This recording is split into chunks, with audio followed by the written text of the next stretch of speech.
আসলে আমরা আগামী 7 দিন কি শিখবো। আগামী 7 দিনে আমাদের আসলে প্ল্যান কি, হোল জিনোম সিকোয়েন্স এর কোন কোন অ্যাসপেক্টস গুলো আমরা দেখব, কি কি টুলস গুলো ইউজ করব, সেই অ্যানালাইসিস থেকে কি আউটকামস পেতে পারি, কোন দিন আমরা কোনটা শিখব।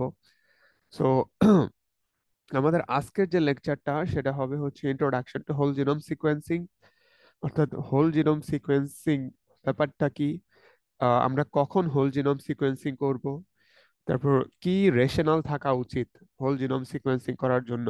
ব্যাপারটা নিশ্চয়ই এরকম না যে আমার কাছে একটা ব্যাকটেরিয়ার আইসোলেট আছে, আমি এটা হোল জিনোম সিকোয়েন্সিং করলাম। দেয়ার মাইট বি স্ট্রং রেশনাল, যে কি কারণে আমি সিকোয়েন্সিং করতেছি বা কি প্রপার্টিস থাকলে আমি একটা ব্যাকটেরিয়াকে সিকোয়েন্সিং করে অ্যানালাইসিস করতে পারি। তারপর সিকোয়েন্সিং টেকনোলজিস গুলা কি কি অ্যাভেলেবল, আমরা কোন পার্টিকুলার সিকোয়েন্সিং টেকনোলজি নিয়ে কাজ করতে চাই, বাংলাদেশে কোন কোন সিকোয়েন্সিং টেকনোলজি গুলো অ্যাভেলেবল আছে। এরপর আমরা দেখব sequence data type. Sequence data type বলতে বোঝাচ্ছে যে আসলে সিকোয়েন্স থেকে যে আউটপুটটা, অর্থাৎ যে ডেটাটা বা রিড গুলো বা যে সিকোয়েন্সটা আমরা পাচ্ছি, সেটা আমাদেরকে ভেন্ডর অর্থাৎ যাদের কাছে আমরা সিকোয়েন্সিং করাচ্ছি তারা আমাদেরকে কি ফরম্যাটে হ্যান্ড ওভার করবে, আমরা সেটাকে কিভাবে পাবো, এবং আমাদের অ্যানালাইসিসটা কোন পার্টিকুলার স্টেজ থেকে শুরু করব। ঠিক আছে। এর সাথে আমরা আরো কিছু ক্যারেক্টারিস্টিক্স দেখবো, লাইক আমার কাছে হয়তো একটা হোল জিনোমের সিকোয়েন্স নেই, তাহলে আমি আমার প্র্যাকটিস করার জন্য বা পাবলিকেশন করার জন্য বা একটা অ্যানালাইসিস করার জন্য আমি কোন ডেটাবেস থেকে হোল জিনোম গুলো ডাউনলোড করতে পারি, এবং কিভাবে সার্চ করে আমরা হোল জিনোম গুলো পেতে পারি। এরপরে আমরা আমাদের আজকের একটা ছোট একটা ল্যাব ল্যাব বলতে প্র্যাকটিক্যাল ডিটেল আমরা একটু দেখব, সেটা হচ্ছে র সিকোয়েন্স পাওয়ার পরে আমরা সেই র সিকোয়েন্সটা আসলে দেখতে কেমন হয়, সেই র সিকোয়েন্সটা কি মিন করে অ্যাকচুয়ালি, সেখান থেকে ফার্দার কোন স্টেপে আমরা যাব। সো এটা হচ্ছে আজকের মডিউল। নেক্সট মডিউল অর্থাৎ সেকেন্ড ডেতে আমরা যেটা দেখব, যে র সিকোয়েন্স আমাদের কাছে যে সিকোয়েন্সটা দিচ্ছে সেটাকে প্রসেস করে আমরা অ্যাসেম্বলি করব। অ্যাসেম্বলি করলে এই এই প্রসেসটা অনেকটা এইরকম, যে ধরেন আপনার কাছে গোল্ড আছে, গোল্ডের উপরে অনেকগুলো আহ, আহ, মানে এটা কি বল ইম্পিউরিটিস আছে। সো আপনি যত ইম্পিউরিটিস রিমুভ করবেন আপনি তত পিওর গোল্ড পাবেন। সো ব্যাপারটা হচ্ছে এরকম, আমাদের কাছে যখন সিকোয়েন্স দেয় তখন আমাদের ব্যাকটেরিয়া সিকোয়েন্সের পাশাপাশি অনেক ধরনের ইম্পিউরিটিস থাকে। সো সেই ইম্পিউরিটিস গুলো রিমুভ করলে আমরা আমাদের ডিজায়ার্ড ব্যাকটেরিয়া সিকোয়েন্স, এবং সেটাকে আমরা কিভাবে ফার্দার প্রসেসিং করব। ও, তারপর থার্ড মডিউলটাতে থাকবে হচ্ছে আমরা জিনোমটাকে অ্যানোটেট করা। জিনোম অ্যানোটেশনের ব্যাপারটা হচ্ছে আমরা অনেক সময় এটাকে বলি জিনোম মাইনিং। মাইনিং বলতে বোঝাচ্ছি যে আসলে জিনোমের মধ্যে কি কি ডেটা আছে, ওই পার্টিকুলার জিনোমের মধ্যে কতগুলো জিন আছে, সেই জিনগুলো কি ফাংশনের জন্য রেসপন্সিবল। তারপরে হচ্ছে সেই হোল জিনোম দিয়ে আমরা কিভাবে একটা ব্যাকটেরিয়াকে আইডেন্টিফাই করতে পারি, তার ফাইলোজেনেটিক ট্রি আমরা কিভাবে কনস্ট্রাক্ট করতে পারি।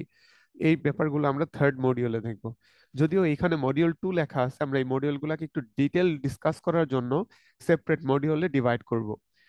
এরপর মডিউল 3 এবং 4-এ গিয়ে আমরা যে প্যারামিটার্স গুলো দেখব সেটা হচ্ছে আমরা যে ব্যাপারগুলো দেখতে চাই অ্যাকচুয়ালি, অর্থাৎ ব্যাকটেরিয়ার মধ্যে কি কি রেসিস্টেন্স জিন আছে, তার মধ্যে কি কি ধরনের মোবাইল জেনেটিক এলিমেন্টস আছে, তার ভিরুলেন্স জিন কয়টা, কি কি ভিরুলেন্স জিন, তাদের ফাংশন কি, তারপর আদার্স কোনো যদি প্যাথোজেনিসিটি ফ্যাক্টর থাকে, এবং কিছুটা আমরা ফাইলোজেনেটিক অ্যানালাইসিসও দেখব। অর্থাৎ আমাদের কাছে যদি মাল্টিপল জিনোম সিকোয়েন্স থাকে তাহলে তাদের অরিজিনটা কি ধরনের, তারা কতটা ডাইভার্জেন্ট, তারা কি কোনো একটা পার্টিকুলার লিনিয়েজ থেকে আসতেছে কিনা, এই জিনিসগুলো আমরা ফাইলোজেনেটিক ক্যারেক্টারিস্টিক্স এর মাধ্যমে ট্রেস করার চেষ্টা করব। এবং পরবর্তী মডিউলগুলোতে আমরা আরেকটু ডিটেইলসে যাব, সেখানে আমরা কম্পারেটিভ জিনোমিক্স এই পার্টিকুলার জিনিসটা আমরা দেখব। সো কম্পারেটিভ জিনোমিক্স বলতেই বোঝাচ্ছে যে কম্পেয়ার করতে গেলে তো নিশ্চয়ই দুইটা এলিমেন্ট লাগে। ঠিক আছে। সো আমার কাছে ধরেন একই ব্যাকটেরিয়ার 5টা জিনোম আছে।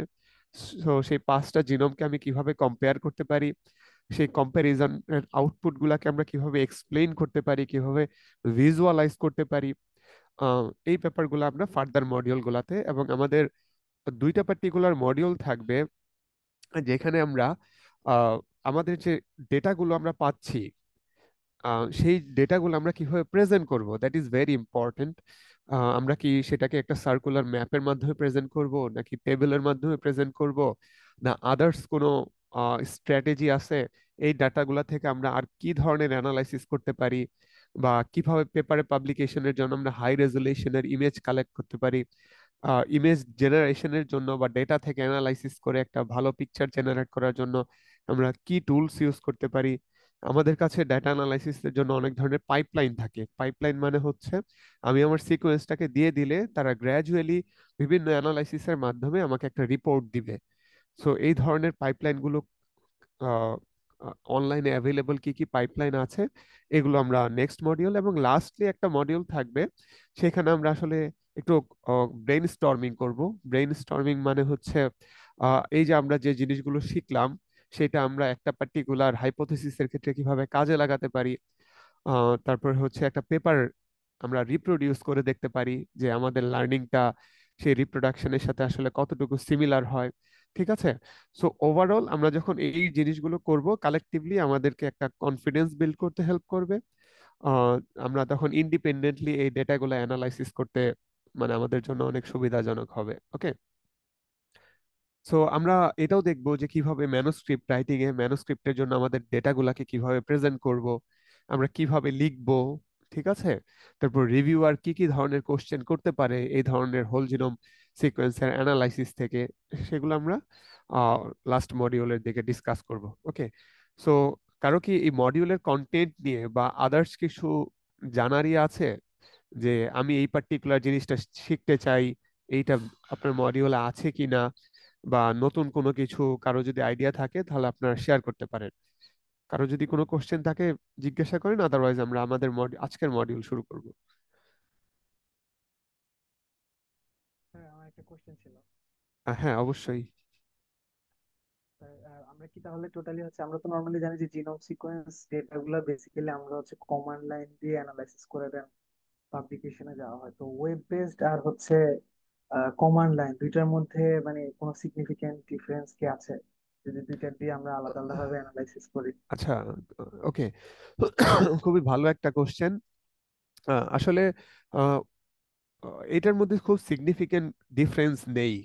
হ্যাঁ, এখানে খুব বেশি সিগনিফিকেন্ট, আমরা যেহেতু হোল জিনোম সিকোয়েন্সিং এর ক্ষেত্রে একদমই মানে আমরা ডিফারেন্সটাকে একদম নেগলিজিবলি বলতে পারি। তবে এইখানে একটা কথা আছে যে কিছু কিছু পার্টিকুলার টুলস থাকে, অর্থাৎ যেমন এসএনপি ডিটেক্ট করা বা আদার্স কিছু ভ্যারিয়েন্ট কলিং বা সামথিং আদার্স, সেখানে যে সায়েন্টিস্টরা বা রিসার্চাররা টুলগুলো ডেভেলপ করেন তারা একদম লিনাক্সের কমান্ড লাইন স্পেসেই ডেভেলপ করেন। তাদের জন্য আর কোনো গ্রাফিক্যাল ইন্টারফেস থাকে না। সো সেই ধরনের টুলস গুলো যদি দরকার হয় তাহলে আমরা কমান্ড লাইন টুলস ইউজ করতে পারি, কিন্তু সেইগুলো আমরা কিভাবে ইউজ করতে পারি এটা আমরা একদম লাস্ট মডিউলে দেখব। তবে যদি ভাস্ট ডেটা হ্যান্ডেল করতে হয়, পার্টিকুলারলি এই হোল জিনোম না, যেমন মেটাজিনোমিক ডেটার ক্ষেত্রে, সেখানে কমান্ড লাইন অ্যাপ্রোচ খুবই হেল্প করে। আপনি একটা বা দুইটা পার্টিকুলার কমান্ড বা মাধ্যমেই দেখা যাবে যে অনেক বড় অ্যানালাইসিস করা সম্ভব। তবে আমরা যে টুলস গুলো ইউজ করব, গ্রাফিক্যাল ইউজার বেসড ইন্টারফেস যেগুলা, এগুলা মানে আমাদের জন্য কম্পারেটিভলি বেশি ইজি। কারণ আমাদের আহ, তার জন্য কি কি প্যারামিটার দরকার, কি কি ডাটা ইনপুট দিতে হবে, এই টুলস গুলো আমাদেরকে বলে দিবে। ঠিক আছে। সো আমরা মনে হয় আজকে আমাদের আজকের টপিকসটা শুরু করি। যে আমরা আসলে শুরু করবো আমরা এইভাবে যে আমরা ব্যাকটেরিয়াল জিনোম আসলে কেন অ্যানালাইসিস করব। ঠিক আছে, এখান থেকে আমরা শুরু করি। সো আমরা আসলে একটা জিনিস যখন হোল জিনোম সিকোয়েন্সিং করতে চাই তার আগে আমাদের একটা রেশনাল থাকতে হয়, যে আমি কি বিষয় নিয়ে কাজ করতে চাই। ফর এক্সাম্পল ধরেন, আমি হয়তো একটা প্রজেক্ট এরকম বা একটা রিসার্চ করতে চাই, যে দেখতে চাই যে ক্লেবশিয়েলা নিউমোনি এই ব্যাকটেরিয়ার মধ্যে আমরা ফেনোটাইপিক্যালি অর্থাৎ অ্যান্টিমাইক্রোবিয়াল সাসেপ্টিবিলিটি টেস্টিং বা ডিফিউশন টেস্টিং করতেছি, তার সাথে তার যে জিনোমিক ডেটা তার সেটা কতটুকু সিমিলার। অথবা আপনি একজন পেশেন্ট, সে আইসিইউতে অ্যাডমিটেড আছে। ঠিক আছে। ব্যাকটেরিয়াটা কোনো অ্যান্টিবায়োটিক আসলে কাজ করতেছে না, আপনি দেখতে চান যে আসলে তার মধ্যে কত ধরনের রেসিস্টেন্ট জিন আছে, এবং অ্যান্টিবায়োটিক যেগুলো কাজ করছে না তার আসলে পার্টিকুলার কি মেকানিজম থাকতে পারে। So this is the rational. Okay, যে ওকে আমি এখন হোল জিনোম সিকোয়েন্সিং করে দেখতে চাই তার মধ্যে আসলে কি ধরনের জিন আছে, রেসিস্টেন্ট জিন কয়টা, সেই জিনগুলো আসলে কোন কোন অ্যান্টিবায়োটিকের এগেনস্টে রেসিস্টেন্স কনফার করে। সো এই পার্টিকুলার রেশনালের উপর দাঁড়িয়ে আমরা ব্যাকটেরিয়াল হোল জিনোম সিকোয়েন্সিং করতে পারি। সো এটা আমরা একটা ক্লিনিক্যাল পার্সপেক্টিভে বললাম। আমরা ইন্ডাস্ট্রিয়াল পার্সপেক্টিভে চিন্তা করি। ধরেন আপনি একটা ব্যাকটেরিয়াল এনজাইম নিয়ে কাজ করতেছেন, ইদার প্রোটিয়েজ অথবা লাইপেজ। ওকে, সো আপনি দেখলেন যে ব্যাকটেরিয়াটা, অর্থাৎ ল্যাবরেটরি স্কেলে দেখলেন যে তার একটা ভালো প্রোটিয়েজ বা লাইপেজ অ্যাক্টিভিটি সে শো করে। এখন আপনি তার সিকোয়েন্সের মাধ্যমে দেখতে চান আসলে এই লাইপেজ যে, তার যে মেটাবলিক পাথওয়ে, তার মধ্যে আসলে কি কি জিন আছে, ঠিক আছে। তারপরে হচ্ছে আদার্স কোনো কত কত ধরনের লাইপেজ জিন থাকতে পারে। ওকে, তারপর এই লাইপেজ জিনের স্ট্রাকচারটা দেখতে চান, তার সাবস্ট্রেট সম্বন্ধে একটু আইডিয়া পেতে চান। তার মধ্যে অ্যাপার্ট ফ্রম লাইপেজ আরো কি কি ধরনের সেকেন্ডারি মেটাবোলাইট বা বায়োটেকনোলজিক্যালি সিগনিফিকেন্ট মেটাবোলাইট আছে, সেটা আপনি দেখতে চান। সো তখন আপনি ব্যাকটেরিয়ার হোল জিনোম সিকোয়েন্সিং করতে পারেন। ওকে, আরেকটা পার্টিকুলার পার্সপেক্টিভ হতে পারে যে মাইক্রোবায়াল ডাইভার্সিটি, যে আপনার টার্গেট যে আসলে ধরেন এনভায়রনমেন্টে ওয়েস্ট ওয়াটারের মধ্যে ক্লেবশিয়েলা নিউমোনিয়া আছে, আবার আহ, কি বলে ক্লিনিক্যাল পেশেন্টের ক্ষেত্রেও কি ক্লেবশিয়েলা নিউমোনিয়া ইনফেক্ট করতেছে। সো আপনার একটা রেশনাল যে আসলে ইনভায়রনমেন্টাল আইসোলেট গুলো ক্লিনিক্যাল আইসোলেট থেকে আসলে কতটুকু সিমিলার অথবা ডিসিমিলার।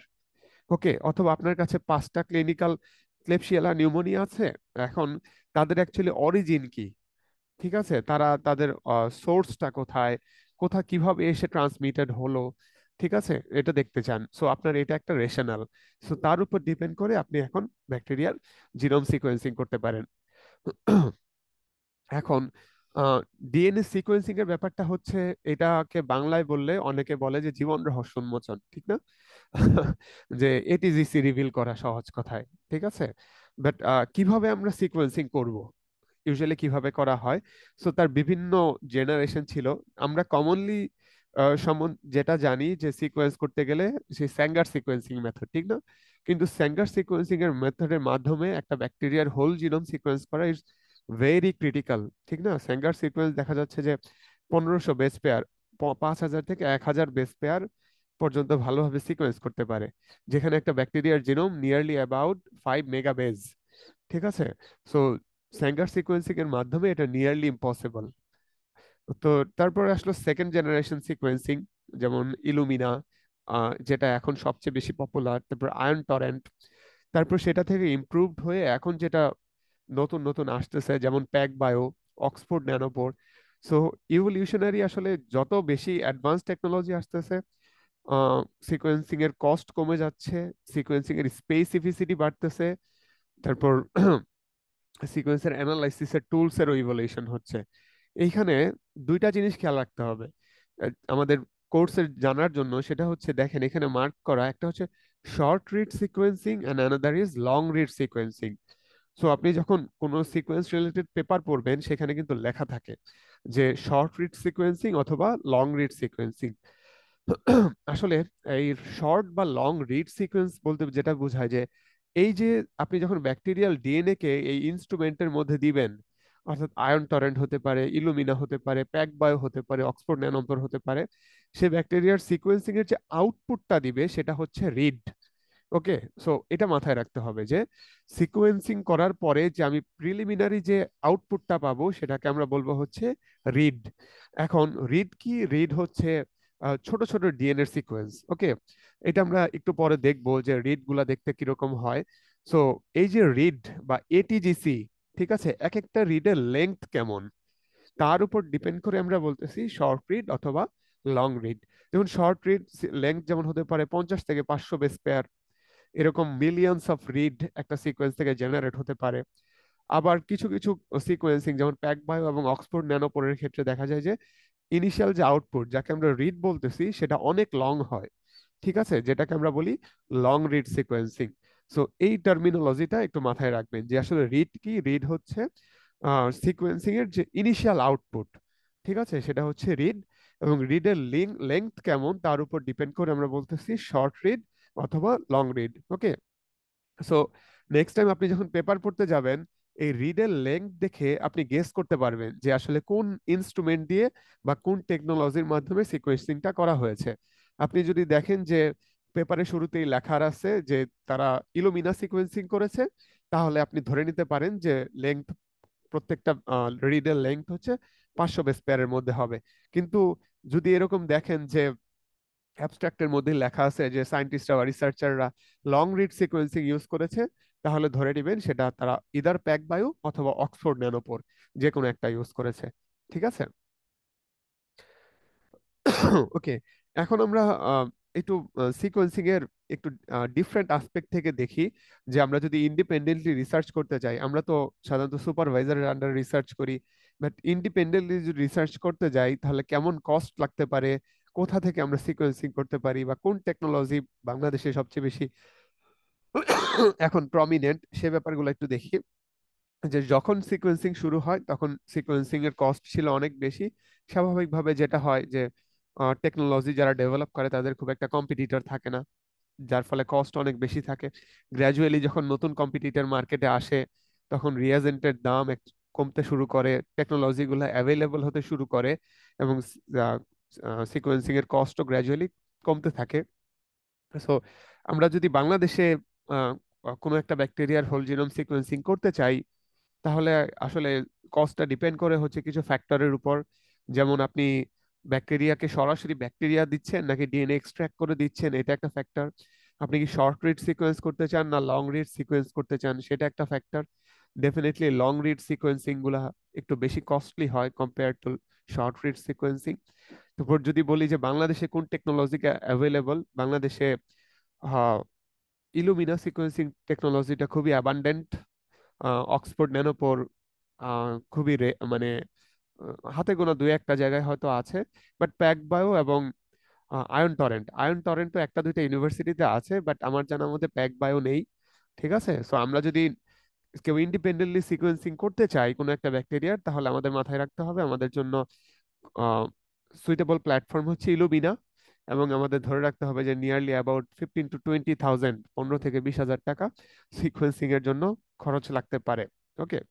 সো আমি এটা কেন বললাম, কারণ হচ্ছে কেউ যদি ইন্ডিপেন্ডেন্টলি কাজ করতে চান, ওকে, অথবা সুপারভাইজারের আন্ডারে তাকে একটা আইডিয়া দেওয়ার জন্য, বা আমি সিকোয়েন্সিং করতে চাই, আমার এরকম কস্ট, আমি এটা জানি। সো আপনার এই ব্যাপারটা জানা থাকলে দেখা যাবে যে আপনি খুব ফাস্ট সিকোয়েন্সিং করে অ্যানালাইসিস করতে পারবেন। আমরা একটু সিকোয়েন্সিং এর প্ল্যাটফর্ম গুলো একটু কম্পারেটিভ অ্যানালাইসিস করে দেখি, যে কোন সিকোয়েন্সিং স্ট্র্যাটেজিটা আমরা নেক্সট অ্যানালাইসিস গুলোতে ইউজ করব, কেন ইউজ করব। ঠিক আছে। যেমন ইলুমিনার যে মেকানিজমটা, এটাকে বলা হয় sequencing by synthesis. Okay. Sequencing by synthesis, এটা আমরা একটু পরে একটু ডিটেইল দেখব। এটা হচ্ছে আমরা যদি পলিমারেজ চেন রিয়াকশনের আইডিয়াটা থাকে তাহলে এই ব্যাপারটা বোঝা খুবই ইজি। ওকে। সো বাংলাদেশে যদি চিন্তা করি যে ইলুমিনার সিকোয়েন্সিং বাংলাদেশে বিভিন্ন জায়গায় অ্যাভেলেবল, এবং এটা বেশ কস্ট ইফেক্টিভ। ঠিক আছে। নেক্সট হচ্ছে আয়ন টরেন্ট বাংলাদেশে খুব একটা অ্যাভেলেবল না আমার জানা মতে, যদি কেউ Jessore university of science and technology সেখানে আছে। ঠিক আছে। বাট আয়ন টরেন্টের যে টেকনোলজিটা, এটাকে বলা হয় সেমিকন্ডাক্টর টেকনোলজি। কিন্তু এটার একটা প্রবলেম হচ্ছে রিয়াজেন্টটা খুবই কস্টলি, যার ফলে দেখা যায় যে রিয়াজেন্টের অ্যাভেলেবিলিটি না থাকলে সবসময় আসলে সিকোয়েন্সিং করে সেটা কস্ট ইফেক্টিভ হয় না। নেক্সট যেটা বলছি প্যাক বায়ো, এটাকে বলা হয় এসএমআরটি বা single molecule real time sequencing. It's very costly, এবং যেহেতু কস্টলি, এটার একটা আবার একটা সুবিধাও আছে। সুবিধা হচ্ছে ভেরি স্পেসিফিক, এবং এটা লং রিড সিকোয়েন্সিং। বাংলাদেশের আমার জানা মতে প্যাক বায়ো সিকোয়েন্স এখনো কোথাও নেই। ঠিক আছে। সো যেহেতু ইলুমিনা লো কস্টে করা যাচ্ছে এবং ইলুমিনার অ্যাকসেপ্টেবিলিটি ভালো, যার ফলে দেখা যাচ্ছে যে আমাদের দেশে প্যাক বায়ো এবং আয়ন টরেন্টে খুব একটা ইন্টারেস্ট রিসার্চাররা দেখায় না। আর লাস্ট যেটা অক্সফোর্ড ন্যানোপোর। ওকে, এটা একটা রেভলিউশনের মতো। ঠিক আছে। এটা এটা পোর্টেবল সিকোয়েন্সার। ওকে, আপনি চাইলে আপনার পকেটে করে বা ব্যাগের ভিতর নিয়ে যেতে পারবেন, এক জায়গা থেকে আরেক জায়গায় মুভ করতে পারবেন। এটা একটা লং রিড সিকোয়েন্সিং টেকনোলজি। এটার স্ট্র্যাটেজিটা হচ্ছে এক ধরনের প্রোটিন, এই প্রোটিনের পোরের মধ্য দিয়ে যখন একটা নিউক্লিওটাইড পাস করে তখন একটা ইলেকট্রিক কারেন্ট তৈরি হয়। সো তার উপর ডিপেন্ড করে এই এটিজিসি রিভিল করা হয়। কিন্তু এটার যেমন সবচেয়ে বড় অ্যাডভান্টেজ পোর্টেবিলিটি, বাট এর একটা বড় ডিসঅ্যাডভান্টেজ হচ্ছে এর এরর রেট অনেক হাই। অর্থাৎ সে যে নিউক্লিওটাইড গুলো সিলেক্ট করতেছে এখানে সে অনেক এরর করে। ঠিক আছে। যাই হোক, তারপরও আমাদের যদি আমাদের মেইন শেখার টার্গেটটা থাকবে হচ্ছে ইলুমিনা সিকোয়েন্সিং। ওকে, যেহেতু আমাদের দেশে এটা অ্যাবান্ডেন্ট এবং মোস্ট অফ দ্য সিকোয়েন্স আমরা যেগুলো করি সেগুলো ইলুমিনা প্ল্যাটফর্মই। সো এই পার্টিকুলার টেকনোলজির সিকোয়েন্স গুলা আপনি যদি ভালো করে শিখেন তাহলে হোপফুলি এটা অনেক কাজে দিবে। আর এর পাশাপাশি যদি কেউ শিখতে চান তাহলে অক্সফোর্ড ন্যানোপোর্টটা আপনারা চাইলে শিখতে পারেন। আসলে আহ, এই চারটা সিকোয়েন্সিং এর ডেটা, হ্যাঁ, বা রিড গুলা বা আউটপুট গুলা ডিফারেন্ট হলেও অ্যানালাইসিসের একটা পর্যায়ে গিয়ে আসলে সবাই সেম। ঠিক আছে, অর্থাৎ আমরা একটু আগে বললাম না যে ইনস্ট্রুমেন্ট গুলা যে আমাকে আউটপুট দিবে সেটা হচ্ছে রিড। সো রিডের লেন্থ এক একজনের জন্য এক এক রকম, কিন্তু এই রিড গুলো দিয়ে যখন আপনি আপনার ডেটাটাকে অ্যাসেম্বলি করবেন তখন আর বোঝা যাবে না যে এটা ইলুমিনা থেকে না আয়ন টরেন্ট থেকে না প্যাকবায়ো থেকে না অক্সফোর্ড ন্যানোপোর্ট থেকে। ঠিক আছে, সো এই পর্যন্ত আমরা যা আহ, পড়লাম বা জানলাম, কারো কি কোনো কোশ্চেন আছে?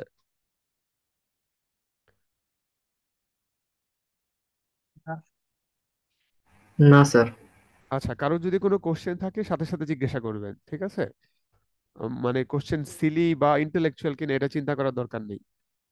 আচ্ছা, তো আমরা অলরেডি এটা বলে ফেলছি যে আহ, আমরা কোন কোন সিকোয়েন্সিং প্ল্যাটফর্ম ইউজ করতেছি নাও। এখন কোশ্চেন হচ্ছে যে আমি যখন সিকোয়েন্সিং করব আসলে কি বেসিসে সিকোয়েন্সিং প্ল্যাটফর্ম চুজ করব। ঠিক আছে, অর্থাৎ আপনি ফাইনালাইজ করলেন আপনার সিকোয়েন্সিং করার জন্য একটা স্ট্রং রেশনাল আছে যে আমি এই কারণে সিকোয়েন্স করতে চাই, এই প্রপার্টিজ গুলো দেখতে চাই, আমার টার্গেট এইটা। এখন এইখান থেকে আমি কোন সিকোয়েন্সিং প্ল্যাটফর্মটা চুজ করব, সো তার বেসিসটা কি, ঠিক আছে, বা সিলেকশন ক্রাইটেরিয়া কি। সো আমি এটা দুইটা পার্সপেক্টিভ থেকে বলি। একটা হচ্ছে আমাদের লোকাল পার্সপেক্টিভ, আরেকটা হচ্ছে ইন্টারন্যাশনাল এবং রিসার্চের পার্সপেক্টিভ। আমাদের পার্সপেক্টিভ থেকে অর্থাৎ বাংলাদেশের পার্সপেক্টিভ থেকে চিন্তা করি তাহলে ইলুমিনা ছাড়া আমাদের কোনো গতি নাই, সহজ করে বললে। ঠিক আছে, গতি নাই এই অর্থে কারণ আমাদের রিসার্চের ফান্ডিং কম থাকে। আমাদের যেহেতু ফান্ডিং কম থাকে সো সিকোয়েন্সিং করার খুব একটা কষ্ট থাকে না, যার ফলে আমাদের যে যতটুকু বাজেট থাকে তাকে যদি আমরা ম্যাক্সিমাম এফোর্ড করতে চাই বা তাকে ইউটিলাইজ করতে চাই তাহলে ইলুমিনা সিকোয়েন্সিং আমাদের জন্য বেস্ট স্ট্র্যাটেজি। ফার্স্ট তো কস্টের কথা বললাম, সেকেন্ডলি হচ্ছে অ্যাভেইলেবিলিটি, যে আপনার হাতের কাছে কোনো ইনস্টিটিউশন, রিসার্চ অর্গানাইজেশন আপনি ইলুমিনা সিকোয়েন্সিং এর অ্যাডভান্স প্ল্যাটফর্ম গুলো পেয়ে যাবেন। আর লাস্ট যেটা যে সিকোয়েন্সিং, এই যে আমরা যে এই ট্রেনিংটা এটাও ইলুমিনা সিকোয়েন্স এর উপর বেস করে। সো বাংলাদেশে যারা হোল জিনোম সিকোয়েন্স নিয়ে কাজ করেন তারা ইলুমিনার প্ল্যাটফর্মটা ইউজ করে কাজ করেন। সো এই রিলেটেড কাজে যদি কোনো প্রবলেম হয় তাহলে ট্রাবল শুট করা আমাদের জন্য অনেক ইজি। আর আরেকটা যদি বাইরের পার্সপেক্টিভ চিন্তা করি, হ্যাঁ ইলুমিনা গ্লোবালি অ্যাকসেপ্টেবল, এ ব্যাপারে কোনো ডাউট নেই। তবে বাইরে এখন যেটা প্যাক বায়ো এবং ন্যানোপোর, অক্সফোর্ড ন্যানোপোর বিশেষ করে ইউকে, তারা অক্সফোর্ড ন্যানোপোর প্রচুর ব্যবহার করে থাকে। আর রিসার্চের পার্সপেক্টিভ থেকে যদি চিন্তা করি তাহলে আপনাকে আগে ঠিক করতে হবে যে আমি কি লং রিড নাকি শর্ট রিড ইউজ করব। ঠিক আছে, সো আপনি যদি শর্ট রিড ইউজ করতে চান দেন গো ফর ইলুমিনা অথবা আয়ন টরেন্ট। আপনি যদি লং রিড করতে চান প্যাক বায়ো অথবা ন্যানোপোর। ঠিক আছে, সো আমরা এটা দেখলাম যে আমরা আসলে কোন সিকোয়েন্সিং প্ল্যাটফর্ম ব্যবহার করব। নেক্সট আমরা যেটা দেখব যে ধরেন আমাদের আমাদের কাছে কোনো হোল জিনোম ডেটা নাই, আপনার কাছে কোনো টাকা নেই, আপনার সুপারভাইজারও কাছেও কোনো ফান্ডিং নেই। ঠিক আছে, আপনি এখন আপনার ব্যাকটেরিয়া আছে কিন্তু আপনি সিকোয়েন্স করতে পারছেন না, কিন্তু আপনি একটা বায়োইনফরমেটিক্স এর কাজ করতে চান, আহ, যে কাজটা আপনি হয়তো যেখানে বাংলাদেশের বিভিন্ন আর্কাইভ থেকে বা রিসার্চাররা সিকোয়েন্স করে বিভিন্ন ডেটাবেজের মধ্যে সাবমিট করে রাখছে। সো আমরা কোথায় গেলে বা কোন ডেটাবেজের মধ্যে আমরা হোল জিনোম সিকোয়েন্স গুলো পেতে পারি, তার ফার্স্ট যেটা সবচেয়ে বেশি প্রমিনেন্ট সোর্স সেটা হচ্ছে এনসিভিআই জেন ব্যাংক। ওকে, এখানে গিয়ে যদি আপনি সার্চ করেন যে কোন ব্যাকটেরিয়া এবং তার হোল জিনোম সিকোয়েন্স তাহলে আপনার কাছে ডিটেল ডেটা চলে আসবে। ঠিক আছে, সো এই যে পোর্শনটা সিকোয়েন্স কোন ডেটাবেজে গেলে আমরা পাবো সেই ডেটাবেস গুলো আমরা এক নজর এখানে দেখবো আজকে। ঠিক আছে, আমরা এটা ক্লিক করে তারপর আমরা একটু পরে দেখব। এছাড়া আরেকটা হচ্ছে ইউরোপিয়ান নিউক্লিওটাইড আর্কাইভ, এটা আছে, এনসেম্বল আছে। আরেকটা পপুলার যেটা সেটা হচ্ছে প্যাট্রিক, যদিও প্যাট্রিক এটার নাম হয়ে গেছে এখন বিভিবিআরসি। আর যদি কোনো টার্গেট ব্যাকটেরিয়া আপনার থাকে, ঠিক আছে, যে আমি সিউডোমোনাস নিয়ে কাজ করতে চাই কিন্তু এনসিবিআর ভিতরে তো প্রচুর ব্যাকটেরিয়া, সেখান থেকে সার্চ করে খোঁজা, ঠিক আছে, তারপর পার্টিকুলার প্ল্যাটফর্ম দিয়ে সার্চ করা, যদি আপনার কাছে ডিফিকাল্ট মনে হয় তাহলে আপনার যদি টার্গেট থাকে সিউডোমোনাস, আপনি সিউডোমোনাসের জিনোম ডেটাবেস আছে, সেখানে গিয়ে আপনি সার্চ করলেই সেখানে আপনি চাইলে কাস্টমাইজ সার্চ করতে পারবেন। কাস্টমাইজ বলতে বোঝাচ্ছি যে আপনি দেখতে চান বাংলাদেশ থেকে কতগুলো সিউডোমোনাসের হোল জিনোম কারা সাবমিট করেছে, তারা অ্যান্টিমাইক্রোবিয়াল রেসিস্টেন্স কেমন, ঠিক আছে, কবে সিকোয়েন্স করলো, কোন স্যাম্পল থেকে সিউডোমোনাসটাকে আইসোলেট করা হয়েছে। সো এইগুলো আমরা চাইলে এই ডেটাবেস থেকে, আরো আমরা দুই একটা ডেটাবেস আজকে দেখবো। যেমন একটা আছে প্যাথোজেন ওয়াচ, আছে পাব এমএলএসটি আছে, ঠিক আছে। সো আমরা ইলুমিনা সিকোয়েন্সিং নিয়ে কথা বলছিলাম। ইলুমিনা সিকোয়েন্সিং এর ক্ষেত্রে এ, আমরা আমাদের মূল ট্রেনিং এর ভিতরে এখন আমরা ঢুকে যাব, ঠিক আছে। আমাদের বাকি যে ডেটা গুলো আমরা পাবো বা আমরা আপনাদের সাথে শেয়ার করব বা নেক্সট মডিউলে যে ডিসকাশন গুলো হবে, এটা পুরোটাই হচ্ছে ইলুমিনা সিকোয়েন্সিং প্ল্যাটফর্মের উপর ডিপেন্ড করে। সো আমি যদি খুব সামারি করে বলি যে ইলুমিনা সিকোয়েন্সিং আসলে কিভাবে করে এবং আহ, তার মেথোডোলজিটা কি, আসলে এই মেথডটা যদি আমি বুঝতে পারি তাহলে আমার প্রি প্রসেসিং এর স্টেপ গুলো খুব ভালোভাবে বোঝা হয়ে যাবে, ঠিক আছে। সো আমার এক্সপ্লানেশনটা একটু ভালো করে শোনেন, তারপর আমি আপনাকে কিছু কোশ্চেন করব, ঠিক আছে। সো আপনার কাছে ধরেন ব্যাকটেরিয়াল ডিএনএ, আপনি তাকে এক্সট্র্যাক্ট করলেন, ডিএনএ এক্সট্র্যাক্ট করলেন, ঠিক আছে।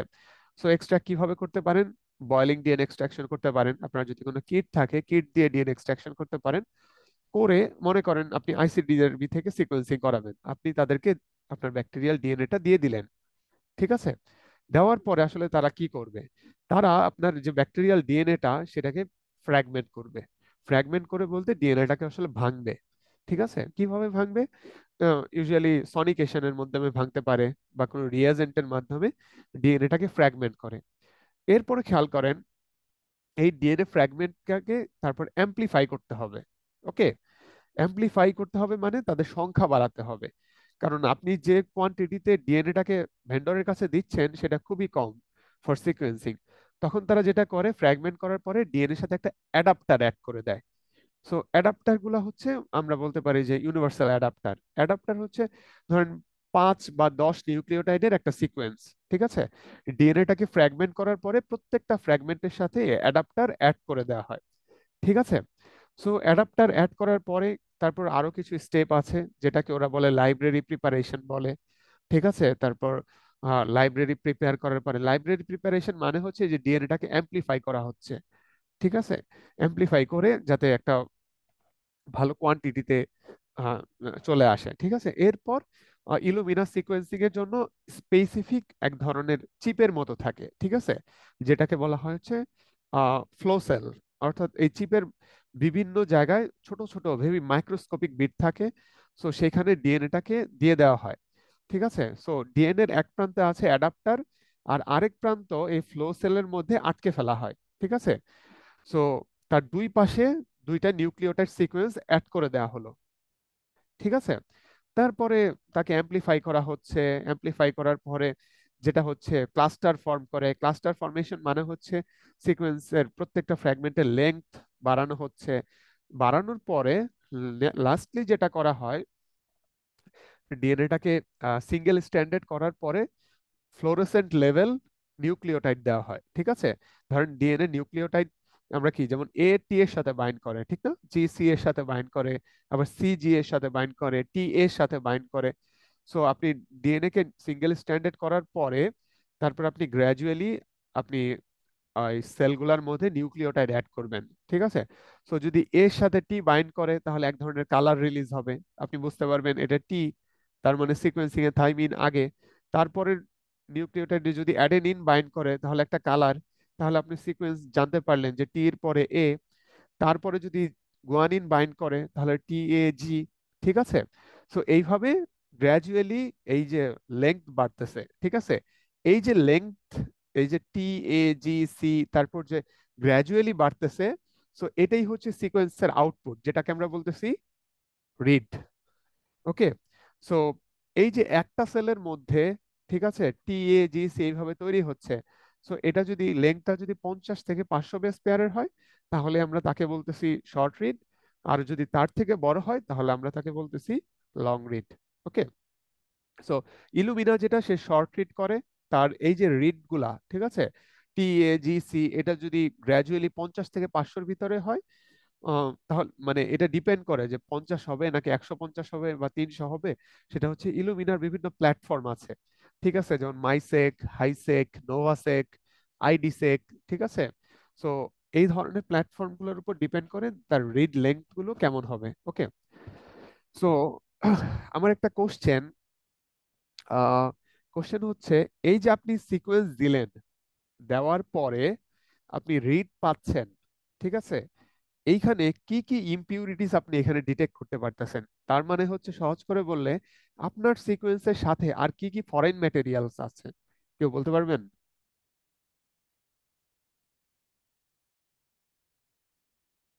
এনিবডি? অ্যাডাপ্টার। এক্স্যাক্টলি, অ্যাডাপ্টার, ঠিক না? অ্যাডাপ্টার কি আপনার ব্যাকটেরিয়াল ডিএনএ এর পার্ট? হ্যাঁ, না স্যার। না, ঠিক না? সো এইটা হচ্ছে মানে একটা ইম্পর্টেন্ট জিনিস, যে আপনি যখন এই রিড গুলাকে প্রসেস করতে যাবেন, তখন আপনার প্রথম কাজ হবে অ্যাডাপ্টারটাকে কি রেখে দেওয়া না রিমুভ করা? রিমুভ করা, ঠিক না? কারণ এটা ব্যাকটেরিয়াল ডিএনএ এর পার্ট না। সো আমরা যখন এর পরের স্টেপ গুলাতে দেখবো, তখন দেখবো যে অ্যাডাপ্টার আমরা রিমুভ করব, ঠিক আছে, রিমুভ করে তারপরে আমরা ফার্দার অ্যানালাইসিসের দিকে যাব। ওকে। সো আপনাকে যখন সিকোয়েন্সিং তো হয়ে গেল, ঠিক আছে, সিকোয়েন্সিং হয়ে যাওয়ার পরে ধরেন আপনি আইসি রিডার ভিত্তিক সিকোয়েন্সিং করলেন, আপনাকে ওরা সিকোয়েন্সিং এর ডেটা দিয়ে দিবে, ঠিক আছে। এইখানে আবার একটা কথা হচ্ছে, ইলুমিনার সিকোয়েন্সিং গুলোর সিকোয়েন্সিং স্ট্র্যাটেজি দুই ধরনের হয়। একটাকে বলা হয় সিঙ্গেল এন্ড, আর একটাকে বলা হয় paired end. Okay. So single end আর পেয়ার্ড এন্ড এর মধ্যে ডিফারেন্স কি, আপনি ধরেন একটা ডিএনএ, সেটা ডাবল স্ট্র্যান্ডেড, ঠিক না?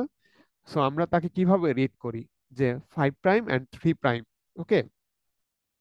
তো সিকোয়েন্সটা যদি অনলি 5' থেকে 3' এন্ডের দিকে হয়, অর্থাৎ একদিকে হয়, তাহলে সেটাকে বলতেছি আমরা সিঙ্গেল এন্ড সিকোয়েন্সিং, ঠিক আছে।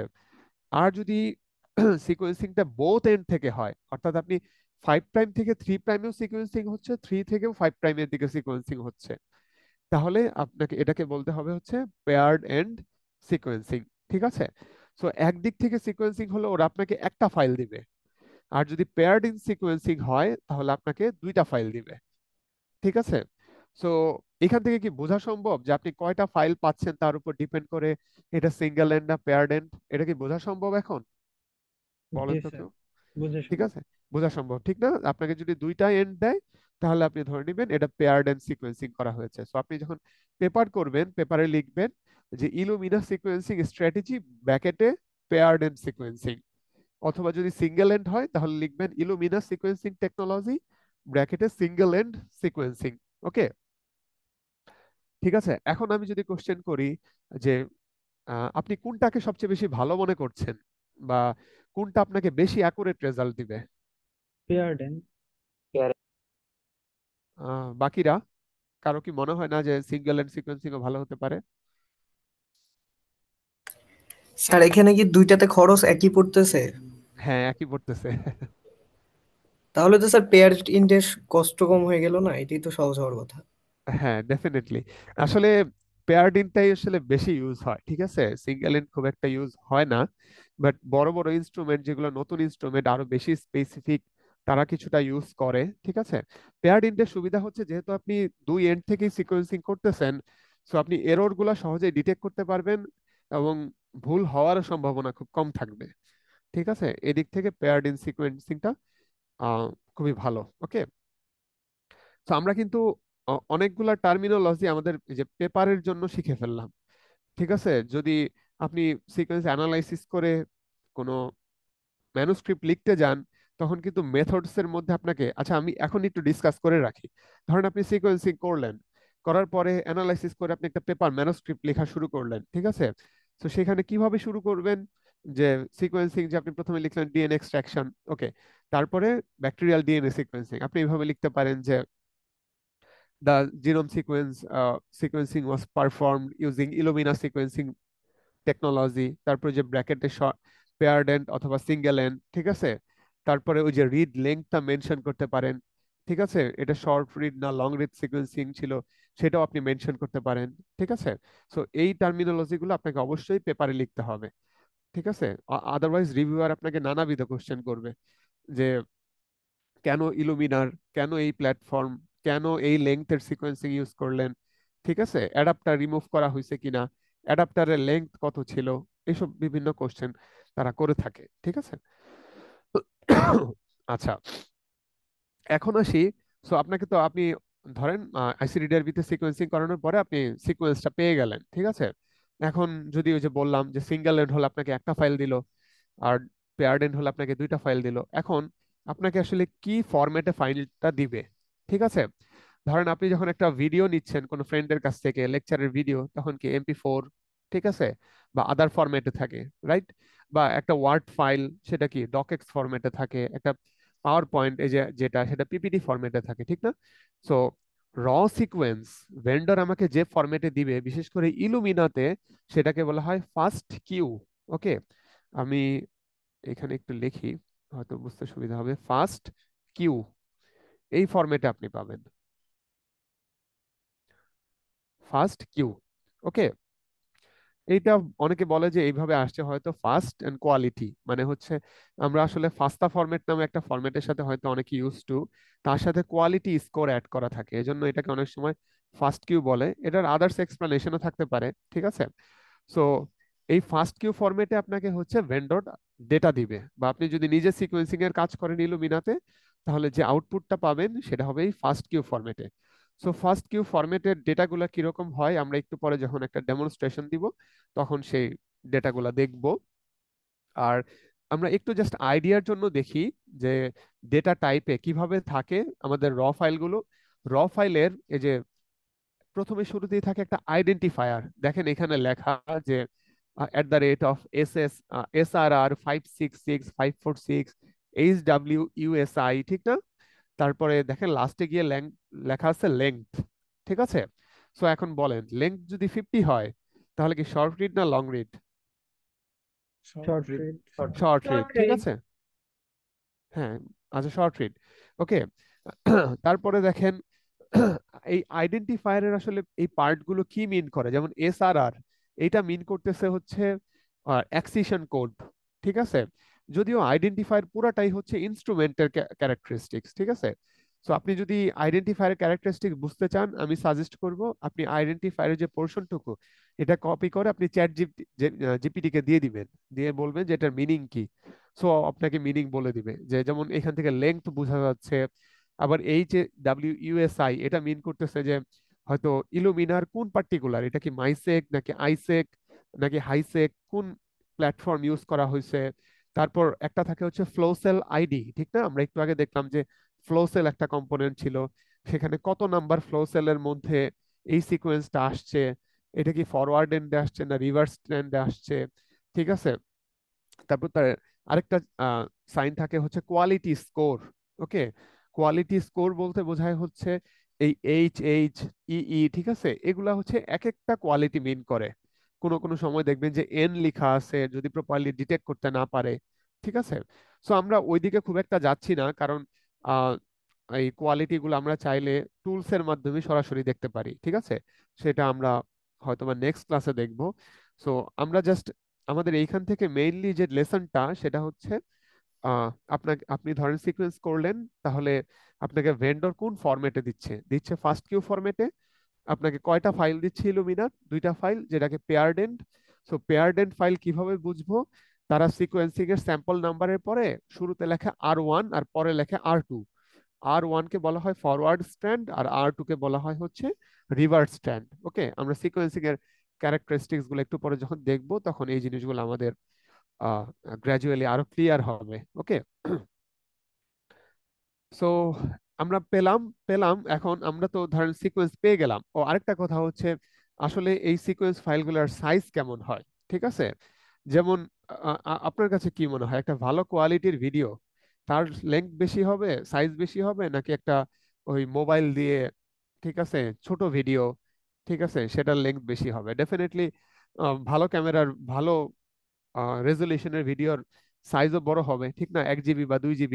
তো আপনি এক্সপেক্ট করতে পারেন যে হোল জিনোমের সিকোয়েন্স থেকে আপনি নিয়ারলি অ্যাবাউট, আপনাকে একটা জিপ ফাইল দিবে, ফার্স্ট কিউ ফাইলটা হচ্ছে একটা জিপ ফাইলের মতো। সো এটার সাইজ 300 মেগাবাইট থেকে শুরু করে 1 গিগাবাইট পর্যন্ত হতে পারে। ঠিক আছে। আবার যদি মেটা জিনোম হয় তাহলে সেটা 10 জিবি পর্যন্ত চলে যেতে পারে এক একটা ক্ষেত্রে। ওকে।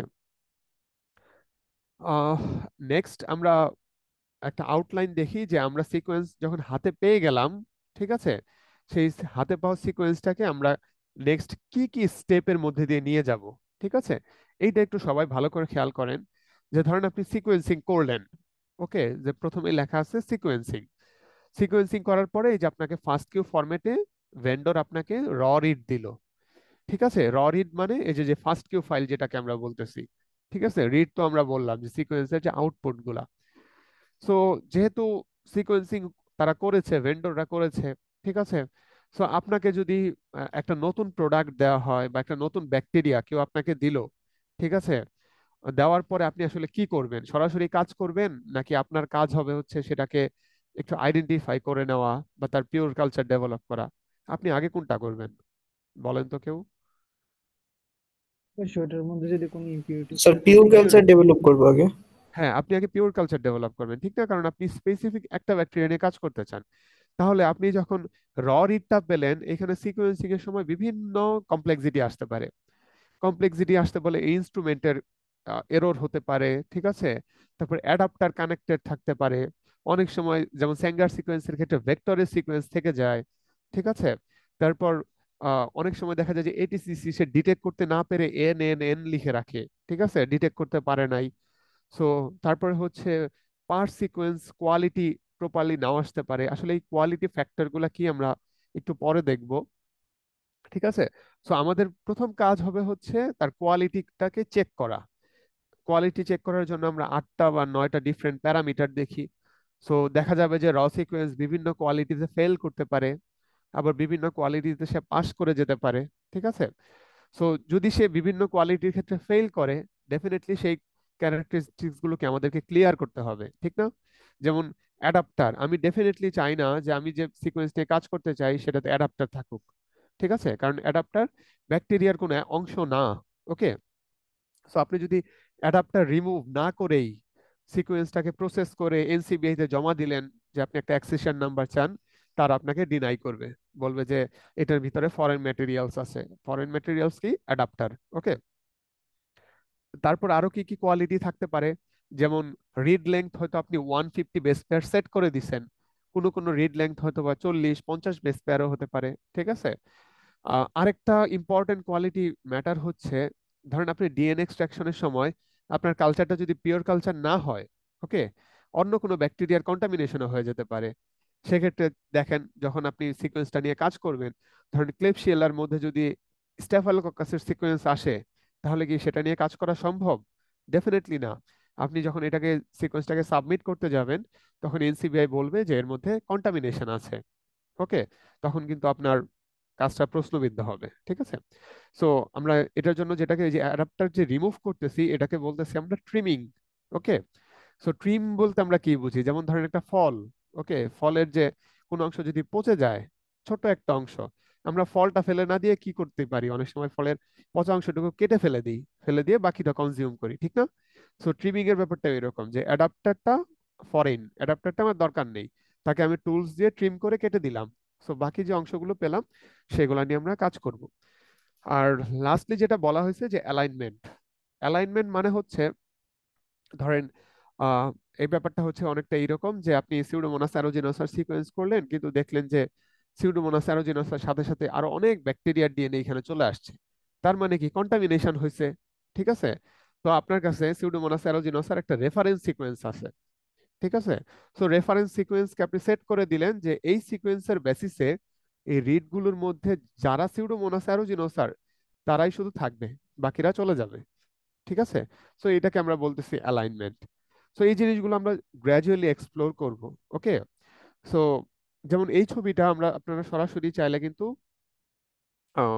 ম্যানোস্ক্রিপ্টে ইউজ করতে পারেন, বা ম্যানোস্ক্রিপ্টে যখন আপনি মেথডস লিখবেন, ওকে, মেথডস লেখার সময় আমরা এই টার্মিনোলজি গুলা ইউজ করি। মেথডের কি এক একটা হেডিং থাকে না? যেমন প্রথম হেডিং আমরা দিই ডিএনএ সিকোয়েন্সিং, তারপরে আমরা দিই যে র read processing and quality control, তারপরে অ্যালাইনমেন্ট। আলটিমেটলি এই এই যে স্টেজটা অ্যালাইনমেন্ট এন্ড জিন ম্যাপিং, এর পরের যে স্টেজটা সেটাকে বলা হয় হচ্ছে অ্যাসেম্বলি। ওকে, সো আমাদের মেইন টার্গেট হচ্ছে অ্যাসেম্বলি করা। সো অ্যাসেম্বলি করে ফেলতে পারলে বাকি কাজগুলা আমাদের জন্য খুবই ইজি। ঠিক আছে, সো অ্যাসেম্বলিতে আমি একটু পরে যাচ্ছি। সো আমি 5 মিনিটের একটা ছোট গ্যাপ দিতে চাই। ঠিক আছে, এরপর আমাদের প্র্যাকটিক্যাল ডেমনস্ট্রেশনের যে পার্টটা সেটা আমরা শুরু করব। তো ইন দা মিন টাইম আমরা যে কথাগুলো শুনলাম বা যে এক্সপ্লানেশন গুলো শুনলাম, এইগুলো রিলেটেড যদি কারো কোনো কোশ্চেন থাকে আপনারা জিজ্ঞাসা করতে পারেন। কিছুক্ষণ পরে আমরা ডেমনস্ট্রেশনে যাব। ঠিক আছে, কারো কি কোনো কোশ্চেন আছে?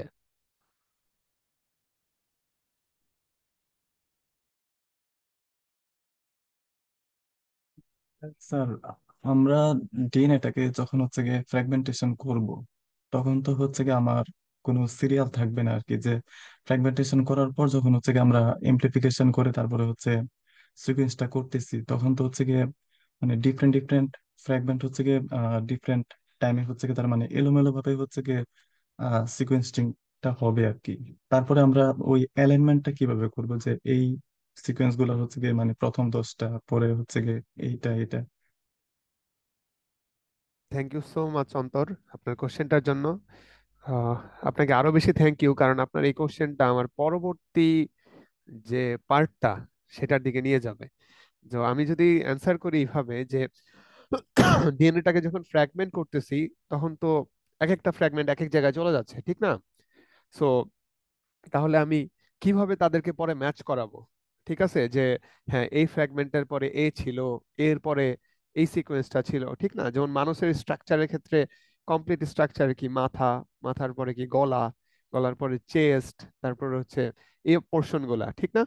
সো দেখবেন, এখন যদি আমি আপনাকে বলি যে আপনাকে যদি সেপারেটলি ধরেন, আপনি একটা ওই যে ম্যাচিং, না ওটাকে যেন কি বলে, পাজল খেলতেছেন। ঠিক আছে, এখন ওই যে পাজল যেটাকে বলে না, যে যে বিভিন্ন পার্টস মিলাইতে হয়। ঠিক আছে, এখন ওভারল্যাপিং পার্ট। হ্যাঁ হ্যাঁ এক্স্যাক্টলি ওভারল্যাপিং পার্ট। আচ্ছা আমি একটু ক্লিয়ারলি এভাবে বোঝানোর চেষ্টা করি। ধরেন আপনি একটা ওই পাজল ম্যাচ করাচ্ছেন। ঠিক আছে, সো আপনি দুইভাবে ম্যাচ করাতে পারেন, ঠিক না? ধরেন আপনার কাছে আমি একটা ছবি দিয়ে দিলাম, তারপর পাজল গুলো এলোমেলো করে দিলাম। তখন আপনি কি করবেন? ওই ছবি দেখে পাজল গুলোকে ম্যাচ করাবেন, ঠিক না? অন্তর, আমি কি ঠিক বলছি?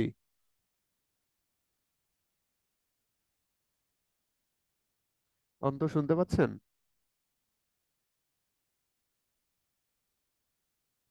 আচ্ছা যাই হোক, আমরা আমরা কন্টিনিউ করি।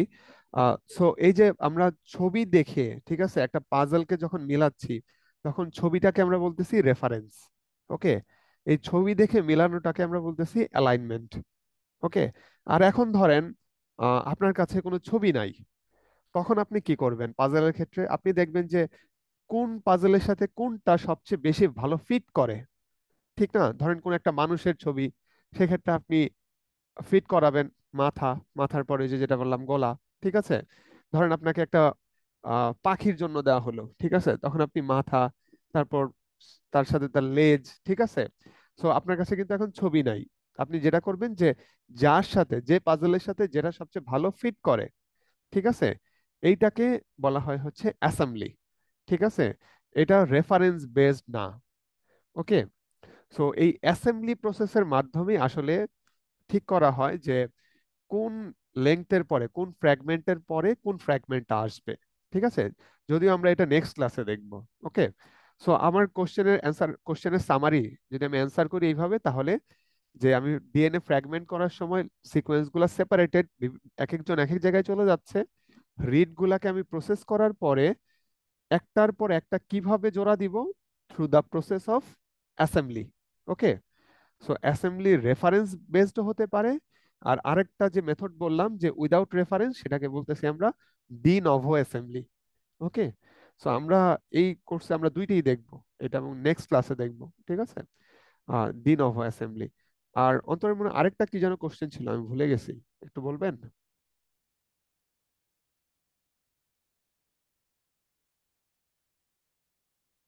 তার আচ্ছা, অন্তরের নেট ডিস্টার্ব শো মনে হয় ইয়া হয়ে ও গেছে, আচ্ছা বের আচ্ছা, হয়ে গেছে। হ্যাঁ হ্যাঁ বের হয়ে গেছে, ও তো শুনতেই পাইনি।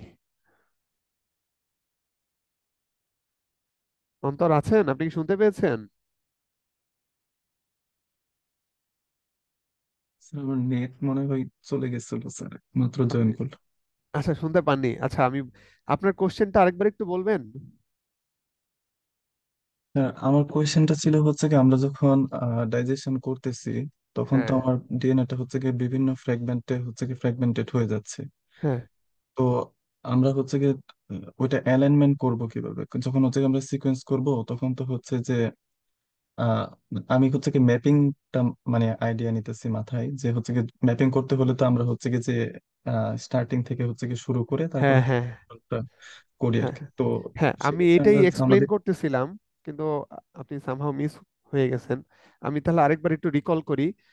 ঠিক আছে, ওই যে এই শর্টলি যে বোঝানোর চেষ্টা করি এইভাবে। ধরেন আপনি একটা পাজল মিলাচ্ছেন, ঠিক আছে? আমি আপনাকে কতগুলো বিট দিলাম বা পাজল দিলাম, আপনার কাছে একটা সামনে একটা ছবি আছে, ঠিক আছে? তখন আপনি কি করবেন? সেই ছবিটা দেখে দেখে এক একটা পাজল সাথে আরেকটা ম্যাচ করাবেন। ম্যাচ করালেই তো আপনি সেই ছবির মতো স্ট্রাকচার যখন মিলে যাবে তখন আপনি কি বলবেন? এটা সাকসেসফুল। ঠিক আছে? এইটাকে বলা হয় হচ্ছে রেফারেন্স বেসড মেথড। ওকে? অর্থাৎ আপনার সামনে একটা ছবি দেওয়া আছে, সেই ছবি দেখে আপনি পাজল মিলাচ্ছেন। ওকে? তো এটাকে বলা হচ্ছে রেফারেন্স বেসড। আরেকটা হচ্ছে আপনার সামনে ধরেন কোনো ছবি নাই বা রেফারেন্স নাই, তখন আপনি কি করবেন? পাজল গুলাকে একটার সাথে আরেকটা বেস্ট ফিট করানোর চেষ্টা করবেন। ঠিক আছে? অর্থাৎ কার সাথে কার স্ট্রাকচারালি মিলে বা ছবিতে মেলে, ঠিক আছে, এইভাবে করে আপনি একটা মানে স্ট্রাকচার দাঁড় করানোর চেষ্টা করবেন। এই প্রসেসটাকে বলা হয় হচ্ছে de novo. Okay? De novo. এখন আপনি যে কোশ্চেনটা করলেন যে ডিএনএ ফ্র্যাগমেন্ট হওয়ার পরে এক একজন এক এক জায়গায় চলে যাচ্ছে, ঠিক আছে? তার মানে স্বাভাবিকভাবেই সিকোয়েন্স হওয়ার পরে এক এক ফ্র্যাগমেন্ট এক এক জায়গায় থাকবে। ঠিক আছে? সো আমরা এই ফ্র্যাগমেন্ট গুলাকে কিভাবে একসাথে করলে একটা পুরো ব্যাকটেরিয়ার জিনোম পাবো, সেই প্রসেসটাকে বলা হয় হচ্ছে ডিএনএ অ্যাসেম্বলি। ওকে? এই জিনিসটা আমরা নেক্সট ক্লাসে দেখব। আমাদের কাছে ভেন্ডররা দিবে ফাস্ট কিউ ফরম্যাটে, আমরা সিকোয়েন্সটাকে প্রসেসিং করব। প্রসেসিং করার পরে তারপর আমরা যখন অ্যাসেম্বলি করব, তখনই আমরা এই যে ব্যাকটেরিয়ার জিনোম সাইজ যেটা 4.6 মেগাবেজ বা 5 মেগাবেজ, এই অ্যাসেম্বলি করলে এই লেন্থটা আমরা পেয়ে যাব। ঠিক আছে? আর অ্যালাইনমেন্ট যেটা বললেন, অ্যালাইনমেন্টের ব্যাপারটা হচ্ছে অনেকটা এরকম যে ধরেন আপনার কাছে আপনার যে সিকোয়েন্স দিছে তার মধ্যে সিউডোমোনাসের সাথে সাথে স্ট্যাফাইলোককাস ইকোলাই রিডও চলে আসছে। ঠিক আছে? তো যেটা করবেন আপনি সেক্ষেত্রে যদি সিউডোমোনাসের গুলো সেপারেট করতে চান, ঠিক আছে, তাহলে আবার সেই পাজলের মতো চিন্তা করেন যে আমি আপনাকে হয়তো মাইকেল জ্যাকসনের, ঠিক আছে, তার চেহারার অনুরূপ কিছু পাজল দিলাম। সেখানে তার ফেস আছে, ঠিক আছে, তার হেয়ারস আছে, তার দুই হাত আছে, এর সাথে সাথে আরেকজন কারো পাজলও আমি আপনাকে দিয়ে দিলাম। ঠিক আছে? তো আপনি এখন আমি যদি বলি যে আপনি মাইকেল জ্যাকসনের ছবি থেকে, ঠিক আছে, পাজল গুলো সেপারেট করেন, তাহলে কি করবেন বলেন তো?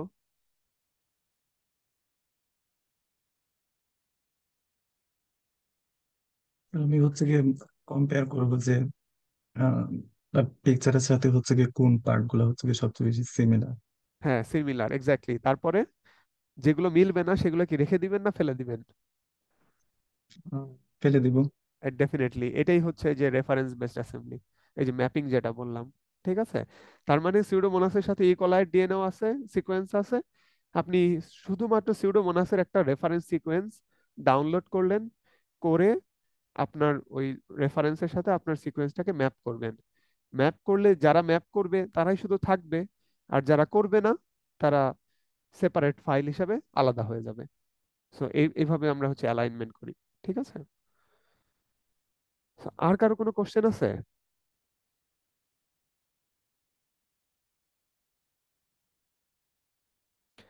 না হলে তাহলে আমরা আমাদের ডেমনস্ট্রেশনের পার্টে চলে যাই। ঠিক আছে?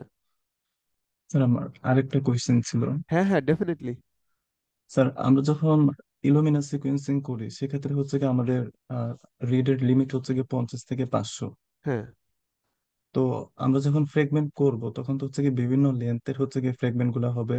হ্যাঁ, তো সেক্ষেত্রে কি সে ধরেন যে একটা ফ্রেগমেন্ট হচ্ছে গিয়ে 700 বেস পেয়ার, হ্যাঁ, তো হ্যাঁ। সেক্ষেত্রে কি ওইটা রিড করে একটা সিকোয়েন্স দিবে হচ্ছে গিয়ে 500, আর বাকিটুকু হচ্ছে গিয়ে তারপরে এইভাবে দিবে? না, না, এই এই এইখানে ব্যাপারটা ইন্টারেস্টিং। ধরেন একটা ফ্লো সেলের মধ্যে একই ফ্র্যাগমেন্ট অনেকবার সিকোয়েন্স হবে, ঠিক আছে?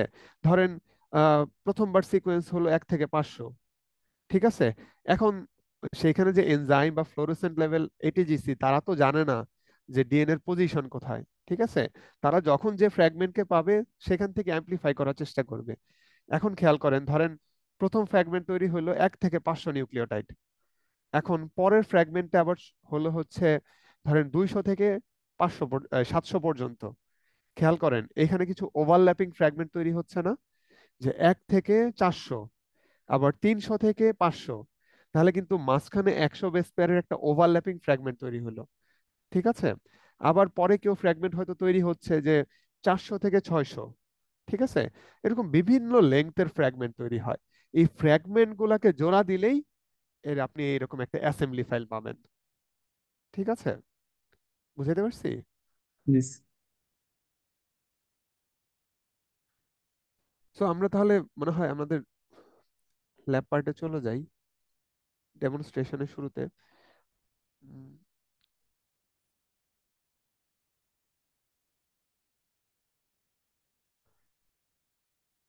আচ্ছা, দেখেন আমার এখানে হয়তো উইন্ডোটা ক্লিয়ারলি বোঝা যাচ্ছে কিনা, একটু কেউ রেসপন্ড করেন হ্যাঁ না বোঝা গেলে। আমরা প্রথমে আসি এনসিবিআই তে, এনসিবিআই জিন ব্যাংক, ঠিক আছে? আমরা প্রথমে শুরু করি যে আমরা হোল জিনোম যদি সার্চ করতে চাই, ঠিক আছে, বা আমার কাছে যদি জিনোম সিকোয়েন্স না থাকে, তাহলে আমি সিকোয়েন্স কোথায় থেকে ডাউনলোড করতে পারি, ঠিক আছে, এবং কি কি ফরম্যাটে ডাউনলোড করতে পারি। ওকে, ধরেন আমি একটা দেখতে চাই যে সিউডোমোনাস অ্যারুজিনোসা সাপোজ, এর হোল জিনোম আমি ডিটেক্ট করতে দেখতে চাই। ওকে, তাহলে এখানে দেখেন এনসিবিআই, এনসিবিআই এর এখানে ব্র্যাকেটে লেখা অল ডেটাবেস, রাইট? আর পাশে হচ্ছে সার্চ বক্স। এখানে আমি লিখবো সিউডোমোনাস অ্যারুজিনোসা। ওকে, লিখলাম। আর দেখেন তার বিভিন্ন ডেটা আছে, তার অ্যাসেম্বলি ফাইল আছে। তা আমার দরকার হচ্ছে হোল জিনোম, ঠিক আছে? সো এখানে যে অল ডেটাবেস যে অপশনটা, এখান থেকে আপনি জিনোম যে অপশনটা সেটা সিলেক্ট করে দিবেন, এই যে জিনোম, ঠিক আছে? সো জিনোম সিউডোমোনাস অ্যারুজিনোসা, আপনি এটা দিয়ে সার্চ বক্সে ক্লিক করেন, দেখবেন যে কিছুক্ষণের মধ্যেই আপনাকে এই যে রেজাল্ট চলে আসছে, ঠিক আছে? সো এইখানে দেখেন সিউডোমোনাস এরোজিনোসার প্রায় 38,201টা হোল জিনোম আছে তার ডেটাবেজের মধ্যে, ঠিক আছে? আর এই যে এখানে দেখেন একটা গ্রিন মার্ক সাইন আছে না, সবাই দেখতে পাচ্ছেন? ASM 676V1, এটাকে বলা হয়েছে রেফারেন্স জিনোম। ওকে, এই যে একটু আগে অন্তর যে কোশ্চেনটা করছিল যে আমরা কিভাবে অ্যালাইন করে ডিএনএটাকে, সিউডোমোনাসের ডিএনএ গুলাকে সেপারেট করতে পারি, তখন আমাদের কি বললাম যে একটা রেফারেন্স জিনোম লাগবে। সো এই যে পাশে যে গ্রিন মার্ক দেওয়া, এটাকে বলা হচ্ছে রেফারেন্স জিনোম, ঠিক আছে? এটা এনসিবিআই সিলেক্ট করে রাখছে এবং এই মার্ক করে রাখছে। সো আপনি যখন আপনার অ্যানালাইসিসটাকে পেপার হিসাবে লিখবেন, তখন আপনি যদি বলেন যে কোন রেফারেন্স জিনোম সিলেক্ট করব, তাহলে আমি সাজেস্ট করব বেস্ট সাজেশন হচ্ছে বা বেস্ট ওয়ে হচ্ছে এই এনসিবি এর যে সাজেশন এটাকে ইউজ করা, ঠিক আছে? এখানে লেখাই আছে রেফারেন্স জিনোম। সো এইভাবে আপনি যদি সিউডোমোনাস অ্যারুজিনোসার বদলে আপনি যদি ক্লেবশিয়েলা নিউমোনি দিয়ে দেখতে চান, তাহলে জাস্ট এই বক্সের মধ্যে জিনোম সিলেক্ট করে আপনি ক্লেবশিয়েলা নিউমোনি লিখবেন, আপনি এখানে পুরো সিকোয়েন্সটা পেয়ে যাবেন, ঠিক আছে? এখানে দেখেন 38,201টা জিনোম আছে, ঠিক আছে? সো এদের যে ডেটাগুলা কোন দেশ থেকে এদেরকে রিপোর্ট করা হয়েছে, কোন স্যাম্পল, তারপরে হচ্ছে কি মেথড ইউজ করা হয়েছে, সব আপনি এটাকে জুম লেস করবেন ততই দেখতে পারবেন ভালোভাবে। যেমন কত তারিখে 2006 সালে সাবমিট হয়েছে, কোনোটা 2022 সালে সাবমিট হয়েছে, ঠিক আছে? এদেরকে আবার রিলিজ ডেট অনুযায়ী আগে পরে আপনি দেখতে চান যে লাস্ট কোনটা সাবমিট হয়েছে, ঠিক আছে? আমরা যদি একটু দেখি, এই জানুয়ারি 2025-এ দেখেন অনেকগুলা সাবমিট হয়েছে জানুয়ারি 25-এ। অর্থাৎ আপনার যদি কখনো এরকম টার্গেট হয় যে 2020 থেকে 2025 সাল পর্যন্ত সিউডোমোনাসের ডাইভার্সিটি কেমন ছিল, ঠিক আছে, সেটা আপনি দেখতে চান, দেখতে চাইলে আপনি এখান থেকে এইভাবে ডেট ওয়াইজ আপনি সিকোয়েন্স গুলাকে সেপারেট করতে পারেন, ঠিক আছে? এখন ধরেন জিনোমের পাশাপাশি আপনি ব্যাপারটাকে এইভাবে দেখতে চান যে সার্চ করতে চান যে সিউডোমোনাস অ্যারুজিনোসা শুধু বাংলাদেশ থেকে কোন জিনোম গুলা সিলেক্ট হয়েছে বা জিনোম গুলা সাবমিট করা হয়েছে। তো সেটা দেখার জন্য আমরা যেভাবে করতে পারি সেটা হচ্ছে আমরা এইভাবে এটাকে ক্লোজ করে দিব, সেটা হচ্ছে সিউডোমোনাস অ্যারুজিনোসা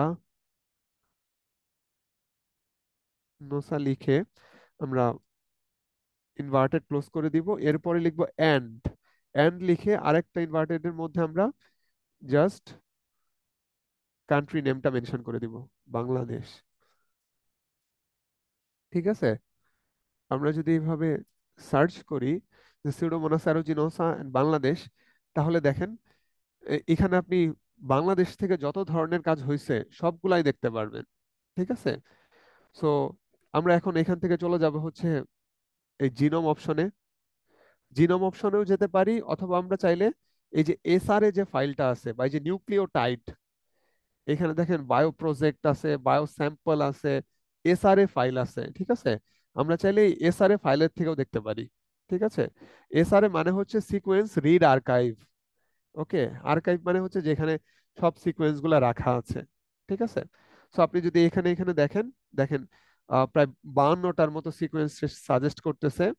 ঠিক আছে, যেগুলো ইলুমিনা প্ল্যাটফর্মের মাধ্যমে বাংলাদেশ থেকে সাবমিট করা হয়েছে। ঠিক আছে, সো এগুলো হচ্ছে র সিকোয়েন্স সবই। ওকে, সো আমরা এখান থেকে দেখি কোন কোন স্যাম্পল থেকে, যেমন মিল্ক স্যাম্পল থেকে, ফিসেস অ্যান্ড ফার্ম স্যাম্পল থেকে সিলেক্ট করা হয়েছে। ঠিক আছে, টেক্সটাইল এফ্লুয়েন্ট থেকে আইসোলেট করা হয়েছে, বার্ন উন পেশেন্ট থেকে আইসোলেট করা হয়েছে। ঠিক আছে, উন সোয়াব, ব্লাড, তারপর বিভিন্ন এনভায়রনমেন্টের সোয়াব, এইসব জায়গা থেকে মানে এই ব্যাকটেরিয়াগুলোকে আইসোলেট করা হয়েছে। এখন এই ব্যাকটেরিয়া সম্বন্ধে যদি আমরা আরেকটু ডিটেইল জানতে চাই, তাহলে আমরা একটাতে ক্লিক করি, যেমন লেখা আছে মাইসেক ডাব্লিউজিএস অফ সুডোমোনাস অ্যারুজিনোসা। ওকে, সো এটা যদি আমরা ক্লিক করি তাহলে আমরা সেই সিকোয়েন্সিং এর সব ডিটেইলস জানতে পারবো। কিরকম, যেমন দেখেন এই যে সিকোয়েন্সিং করছে, ঠিক আছে, এটার সাইজ কত ছিল দেখেন, nearly about 122.9 megabase, megabyte file, file size এটা। ঠিক আছে, তারপরে যে সিকোয়েন্সিং যারা করেছে তাদের অ্যাকচুয়ালি রিসার্চের প্রোটোকল ছিল কি, কি পারপাজে, কোন কিট দিয়ে সিকোয়েন্সিং মানে ডিএনএ এক্সট্রাক্ট করা হয়েছে, কোন প্ল্যাটফর্ম ইউজ করে সিকোয়েন্সিং করা হয়েছে। যেমন দেখেন তারা কায়াজেন মিনিকিট দিয়ে হচ্ছে ডিএনএ এক্সট্রাক্ট করেছে। স্যাম্পল ছিল হচ্ছে ক্যাটেল রেকটাল সোয়াব, সিকোয়েন্সিং করা হয়েছে হচ্ছে ইলুমিনা মাইসেক প্ল্যাটফর্মে।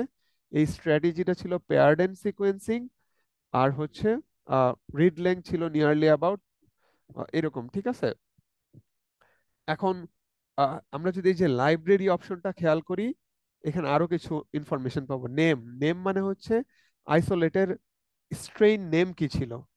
আমরা অনেক সময় একটা ব্যাকটেরিয়া ডিটেক্ট করলে যেমন লিখি না যে সিউডোমোনাস অ্যারুজিনোসা ল্যাবের নাম, ঠিক আছে, A12, B3 বা S10, এইভাবে আমরা লিখে থাকি, ঠিক না? তারপর ইনস্ট্রুমেন্ট কোনটা ইউজ করা হয়েছে, ইলুমিনা মাইসেক। ওকে, স্ট্র্যাটেজি কি ছিল, WGS মানে হোল জিনোম সিকোয়েন্সিং। সোর্স কি, সোর্স মানে হচ্ছে এটা কি জিনোমিক ডিএনএ নাকি প্লাজমিড ডিএনএ। ইউক্যারিওটিকের ক্ষেত্রে অনেক সময় মাইটোকন্ড্রিয়াল ডিএনএ হতে পারে, ক্লোরোপ্লাস্টের ডিএনএ হতে পারে। আবার দেখেন এই যে আমরা বলছিলাম যে লেআউট, লেআউট মানে হচ্ছে কি স্ট্র্যাটেজি, পেয়ার্ড এন্ড স্ট্র্যাটেজি। ঠিক আছে, আচ্ছা, এইখানে সিকোয়েন্সিং এর ক্ষেত্রে, আচ্ছা, আর যে স্টাডিটা কারা করছে, স্টাডিটা করছে হচ্ছে নর্থ সাউথ ইউনিভার্সিটি। ঠিক আছে, এবং স্টাডির প্রজেক্টের নাম ছিল হচ্ছে whole genome sequencing and comparative analysis of Acinetobacter. অর্থাৎ তাদের টার্গেট ছিল অ্যাসিনেটোব্যাক্টার, তারা করতে গিয়ে হয়তো কিছু সিউডোমোনাস পেয়েছে, সেটাকে তারা এইভাবে সিকোয়েন্সটাকে রিপোর্ট করেছে এনসিবিআই তে। ঠিক আছে, এইখানে আরো দুইটা জিনিস আপনাদেরকে খেয়াল রাখতে হবে। একটাকে বলা হয় হচ্ছে বায়ো স্যাম্পল। বায়ো স্যাম্পল মানে হচ্ছে যে দেখেন এখানে SAMN। ঠিক আছে, বায়ো স্যাম্পলে যদি আমি ক্লিক করি, একটাকে বলা হয় বায়ো প্রজেক্ট, আর একটা হচ্ছে বায়ো স্যাম্পল। ঠিক আছে, অর্থাৎ আপনি যখন আপনার সিকোয়েন্সটাকে কোনো একটা সার্ভারে বা ডেটাবেসে সাবমিট করবেন, তখন আপনাকে কিছু ইনফরমেশন দিতে হবে। ঠিক আছে, এটাকে বলা হয় অনেক সময় মেটা ডেটা। ওকে, মেটা ডেটা, যেমন কি রকম, এই যে স্যাম্পলের নাম কি ছিল, অর্থাৎ স্ট্রেইনের নাম কি ছিল। ওকে, তারপরে হচ্ছে হোস্ট কে, যেমন এখানে বস টরাস, যেহেতু ক্যাটল থেকে, বস টরাস মানে হচ্ছে কাউ বা গরু। ঠিক আছে, স্যাম্পল কোথা থেকে, এই বস টরাস বা কাউয়ের রেকটাল সোয়াব থেকে। কত তারিখে কালেক্ট করা হয়েছে, জিওগ্রাফিক লোকেশন, কেউ ঢাকা থেকে করতে পারে, কেউ রংপুর থেকে করতে পারে। স্যাম্পল টাইপ কি ছিল? Whole organism. ওকে। কারা করেছে? North South University. সেখানে একজন লোক মশিউর রহমান, তিনি 30শে অক্টোবর 2024 এটা সাবমিট করেছেন। ঠিক আছে। সো এইভাবে মেটা ডেটা গুলো আপনাকে সবসময় সাথে রাখতে হবে, ঠিক আছে, সাবমিট করতে গেলে আপনার লাগবে। আর এই মেটা ডেটাগুলো আর কখন লাগে? ধরেন আপনি একটা বায়োইনফরমেটিক্স এর কাজ করতে যান, যে বাংলাদেশে সিউডোমোনাস এরোজিনোসা ক্লিনিক্যাল স্যাম্পলে থেকে নিয়ে আপনি তার রেসিস্টেন্স প্যাটার্ন গুলো দেখতে চান। ঠিক আছে। তো সেক্ষেত্রে আপনি যে ডিএনএ গুলা সিলেক্ট করতেছেন, ঠিক আছে, বা জিনোম গুলো সিলেক্ট করতেছেন, এই জিনোম গুলার তখন মেটা ডেটা লাগবে। কি কি ধরনের মেটা ডেটা? যে এই যে 50টা জিনোম, ঠিক আছে, এদের অরিজিন কি, তারা কি ব্লাড স্যাম্পল থেকে নাকি পাস স্যাম্পল থেকে না সোয়াব স্যাম্পল থেকে, তারপরে হচ্ছে তাদের স্ট্রেইন নেম কি, ঠিক আছে, তারপরে হচ্ছে কত তারিখে কালেকশন করা হয়েছে, তারিখটা কখন গুরুত্বপূর্ণ। যদি আপনি এরকম হয় যে 5 বছরের মধ্যে সিউডোমোনাসের ডাইভার্সিটি কেমন চেঞ্জ হয়েছে, তখন আপনার জন্য কি এই ডেটটাও খুবই জরুরি। আবার যদি আপনি দেখতে চান যে বাংলাদেশের সিউডোমোনাসের ডাইভার্সিটি কত কেমন, তখন আপনি লোকেশন দেখতে চাইবেন, যে ঢাকাতে যেগুলো রিপোর্টেড হচ্ছে, খুলনাতে একই রকম গুলো রিপোর্টেড হচ্ছে কিনা, বা চিটাগাঙে যেগুলো হচ্ছে সেগুলা কিরকম। ঠিক আছে, তখন আপনার এই মেটা ডেটা গুলা লাগবে। সো আমরা দেখলাম যে এনসিবিআই জিন ব্যাংক থেকে কিভাবে আমরা হোল জিনোম নিতে পারি। সো আমরা যদি এখান থেকে ডাউনলোড করতে চাই, তাহলে আমরা এই যে এখান থেকে এসআরএ যে অপশনটা, ঠিক আছে, এসআরএ তে ক্লিক করব। এসআরএ তে ক্লিক করলেই সে আপনাকে সরি এসআরএ তে ক্লিক করলে সে আপনাকে হচ্ছে তার র ফাইলের দিকে নিয়ে যাবে। ঠিক আছে, দেখেন গ্র্যাজুয়ালি এই যে র ফাইলের দিকে নিয়ে আসছে। ঠিক আছে। সো র ফাইলে গিয়ে আপনি এখানে এই যে ফাস্টা বা ফাস্ট কিউ যে ফরম্যাটটা আমরা বলেছিলাম, যে সিকোয়েন্সের রিড গুলা কি ফাস্ট কিউ ফরম্যাটে আমাদেরকে দেয়। ঠিক আছে। সো ফাস্ট কিউ হচ্ছে র ডেটা, আর এইখানে যে ফাস্টা যে ফরম্যাটটা, এটাকে বলা হয় প্রসেস ডেটা। ঠিক আছে, এই জিনিসটা মাথায় রাখবেন। ফার্স্ট কিউ হচ্ছে র ডেটা, আর র ডেটাকে যখন অ্যাসেম্বলি করা হয়, ঠিক আছে, সহজ করে বললে র ডেটা হচ্ছে ব্যাকটেরিয়ার জিনোমের ফ্র্যাগমেন্ট, বিভিন্ন ফ্র্যাগমেন্ট। আর ফ্র্যাগমেন্টকে জোড়া দিলে আপনি একটা ব্যাকটেরিয়ার জিনোম পেয়ে যাবেন, সেটাকে বলতেছে আমরা অ্যাসেম্বলি। সেটার ফরম্যাটটা হচ্ছে ফাস্তা। ঠিক আছে। সো আপনি এখান থেকে কোনটা চান? আপনার অনেক সময় দরকার হতে পারে যে আমি ফার্স্ট কিউ ফাইল র ডেটা নিয়ে কাজ করতে চাই, যদি আপনি মিউটেশন দেখতে চান। আবার অনেক সময় হতে পারে যে না, আমি প্রসেসিং করব না, তারা যেভাবে প্রসেস করছে সেই ডাটা নিয়ে আমি কাজ করব। তাহলে এই যে আপনি ফাস্তা ফরম্যাটে ক্লিক করলেই আপনার এখানে ডাউনলোড অপশন চলে আসবে, এই যে ডাউনলোড হতে শুরু করবে। ঠিক আছে। সো আমরা এইভাবে আমরা চাইলে একটা জিনোমকে আমরা এনসিবিআই জিন ব্যাংক থেকে ডাউনলোড করতে পারি। ঠিক আছে। সো এনসিবিআই নিয়ে কারো কোনো কোশ্চেন থাকলে জিজ্ঞাসা করেন, না হলে আমরা নেক্সট এতে চলে যাব। স্যার আমরা কিভাবে এনসিবিআই তে একটা আমার whole genome analysis sequence submit করতে পারি সে আহ, প্রসেসটা একটু কাইন্ডলি। হ্যাঁ, দ্যাটস এ গুড কোশ্চেন। ঠিক আছে, আমরা আগে অ্যানালাইসিসটা শিখি। আমরা যখন একদম লাস্ট ক্লাসে যাব, সেখানে আমরা 10 বা 15 মিনিটের মধ্যেই, ঠিক আছে, আমরা দেখব যে আমরা কিভাবে করতে পারি। ঠিক আছে সজীব? স্যার ওই জি স্যার। ক্লাসের রেকর্ডিংটা কি দেওয়া হবে আমাদেরকে? এইটা আমি এক্স্যাক্টলি জানি না, হজরত বা ফিরোজ ভাইয়া, না মনে হয় না না রেকর্ড। আচ্ছা, রেকর্ডিং আমার মনে হয় না দরকার হবে।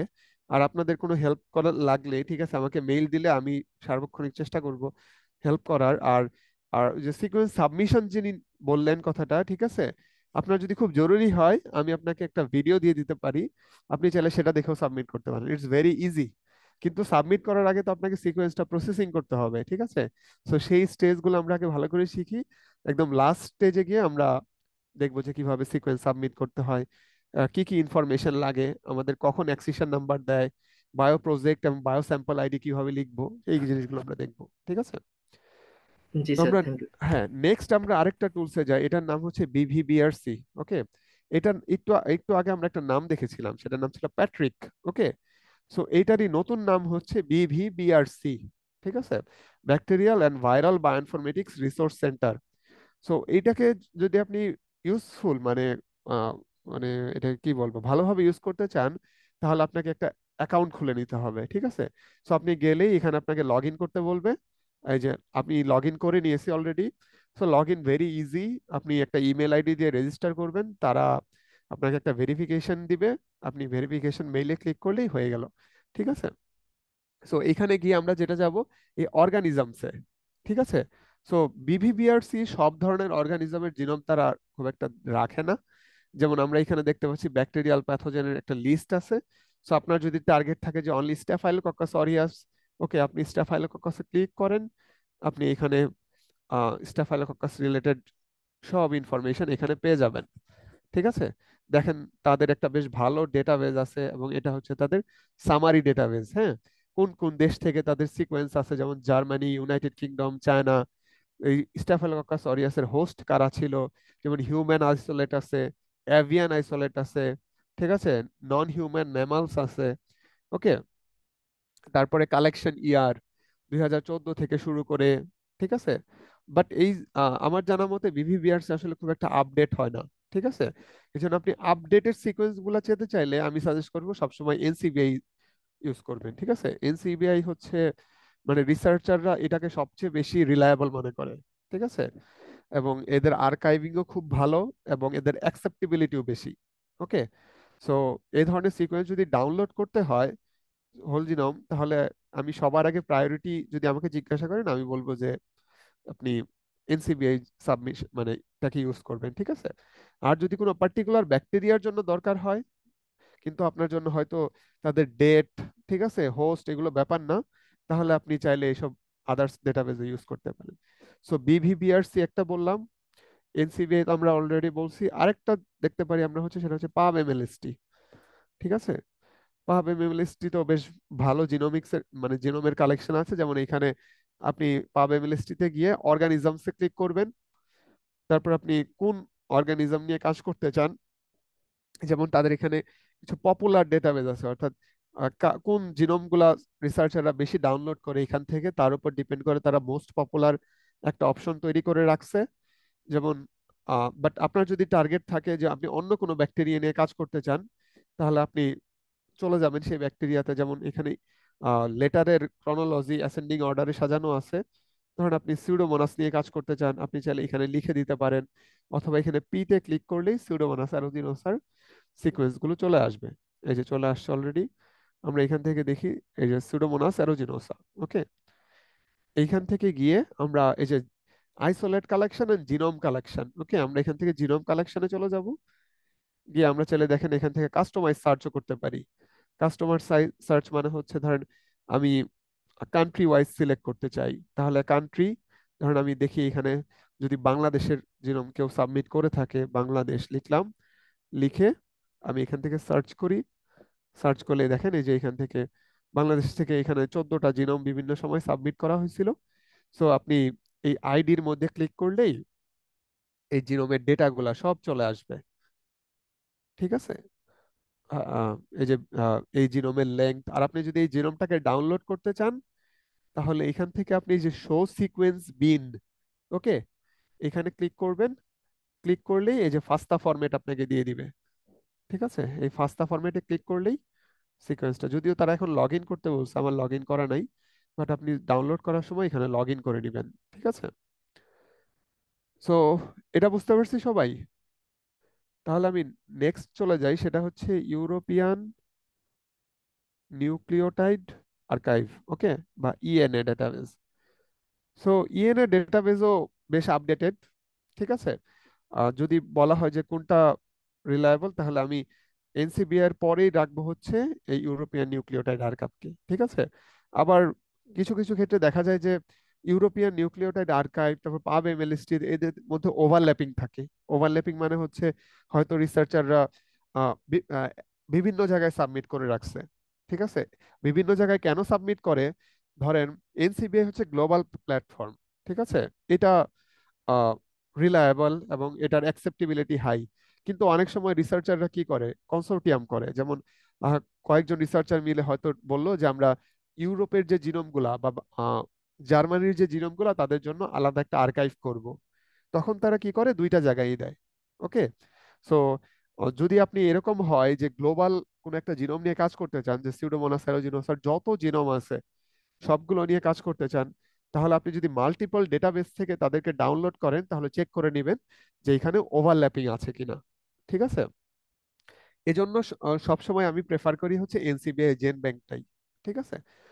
সো যাই হোক, আমরা ইউরোপিয়ান নিউক্লিয়েট আর্কাইভের মধ্যে ঠিক একইভাবে যদি আপনার অ্যাক্সিশন নাম্বার জানা থাকে তাহলে আপনি সার্চ করতে পারেন ডিরেক্টলি, অথবা ব্যাকটেরিয়ার নাম দিয়ে এখানে সার্চ করতে পারেন। ঠিক আছে। সো আমি এটা আপনাদের একটা কাজ দিব, আপনারা এটা এগুলা নিজেরা এক্সপ্লোর করবেন। ঠিক আছে, এগুলো আমি আসলে আর ইলাবোরেট করতে চাচ্ছি না। আমি লাস্ট আরেকটা দেখাই। আহ, আমরা এনসিবিআই জেন ব্যাংক বললাম, বিভিপিআরসি বললাম, ইএনএ বললাম, পাব এনএসটি বললাম, আরেকটা হচ্ছে হতে পারে প্যাথোজেন ওয়াচ। এটাও একটা বেশ আহ, ভালো প্ল্যাটফর্ম। ঠিক আছে, সরি, প্যাথোজেন ওয়াচ না, আমরা একটা স্পেসিফিক ডেটাবেস দেখি, সেটা ছিল হচ্ছে সিউডোমোনাস অ্যারুজিনোসা ডেটাবেস।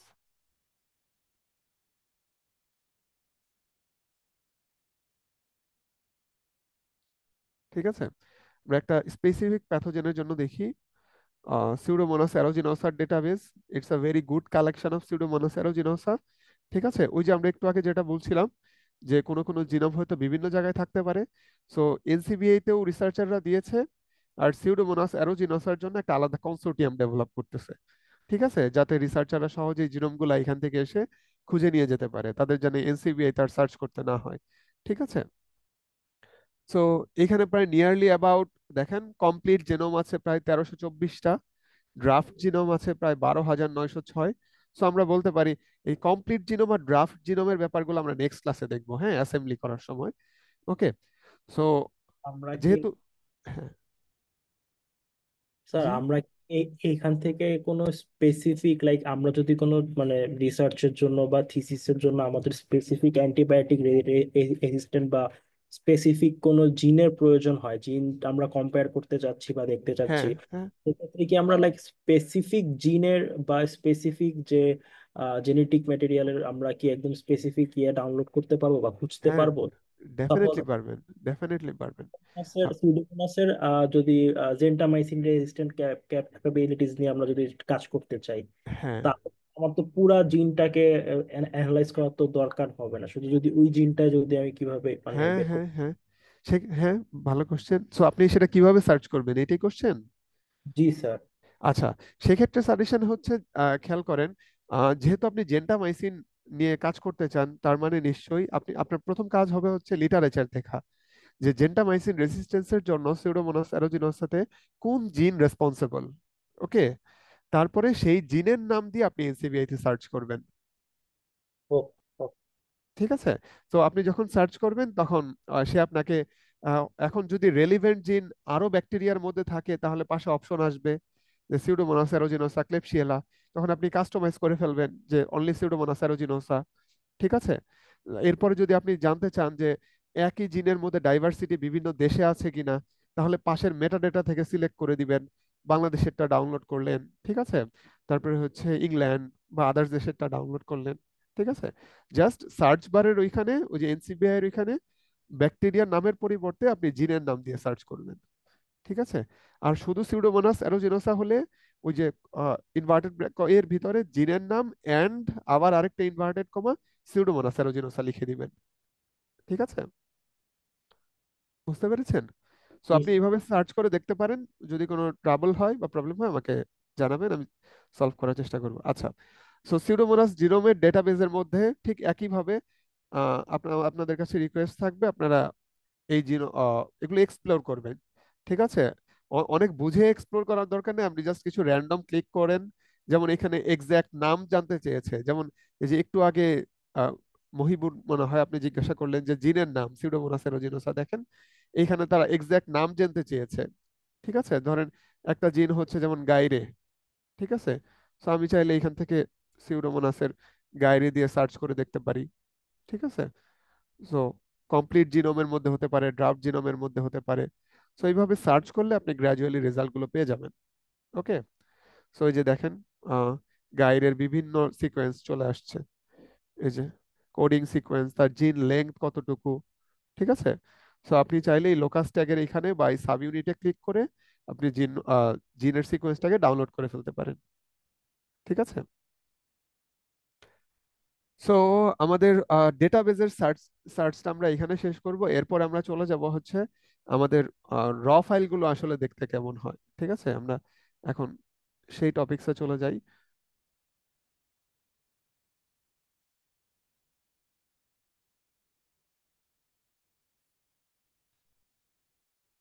এক মিনিট, জাস্ট আমি একটু ফাইলটা ওপেন করে নিই।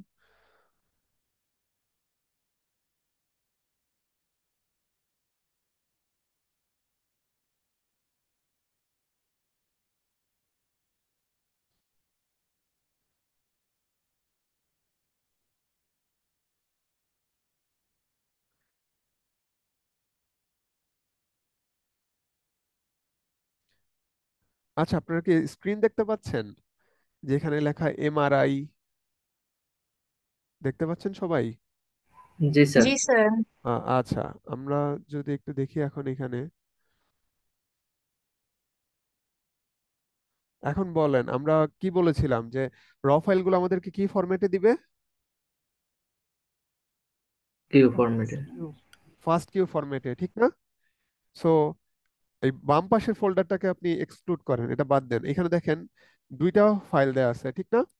সো দুইটা ফাইল হলে কি পেয়ারড এন্ড না সিঙ্গেল এন্ড? প্যারেন্ট। পেয়ারড এন্ড, ঠিক আছে। এখন আমরা ফাইলের নামটা একটু খেয়াল করি।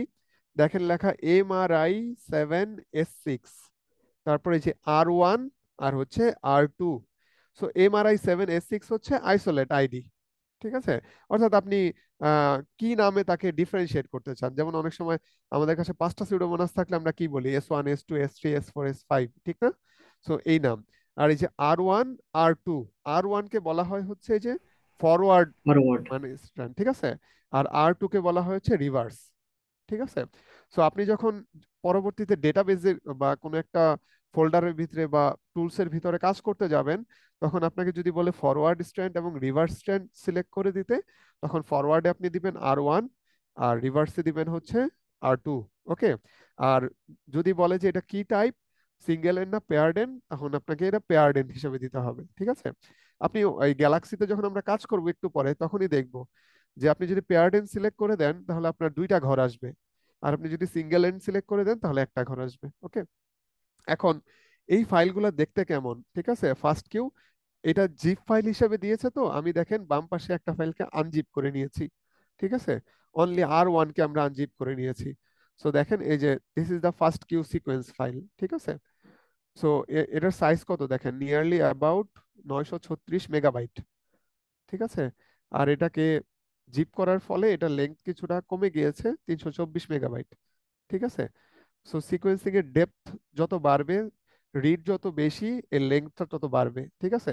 এখন আমি এই ফার্স্ট কিউ ফাইলটাকে, ঠিক আছে, এটা তো হিউজ ফাইল, এটাকে যদি ওয়ার্ডে ওপেন করতে যান, মানে আপনার ল্যাপটপের জীবন শেষ হয়ে যাবে বা ওয়েস্ট হবে, ঠিক আছে। তো বেটার হচ্ছে আপনি এটাকে নোটপ্যাড দিয়ে ওপেন করতে পারেন, ঠিক আছে। এই যে ওপেন উইথে যাবেন, ওপেন উইথে গিয়ে নোটপ্যাডে ক্লিক করবেন, ঠিক আছে।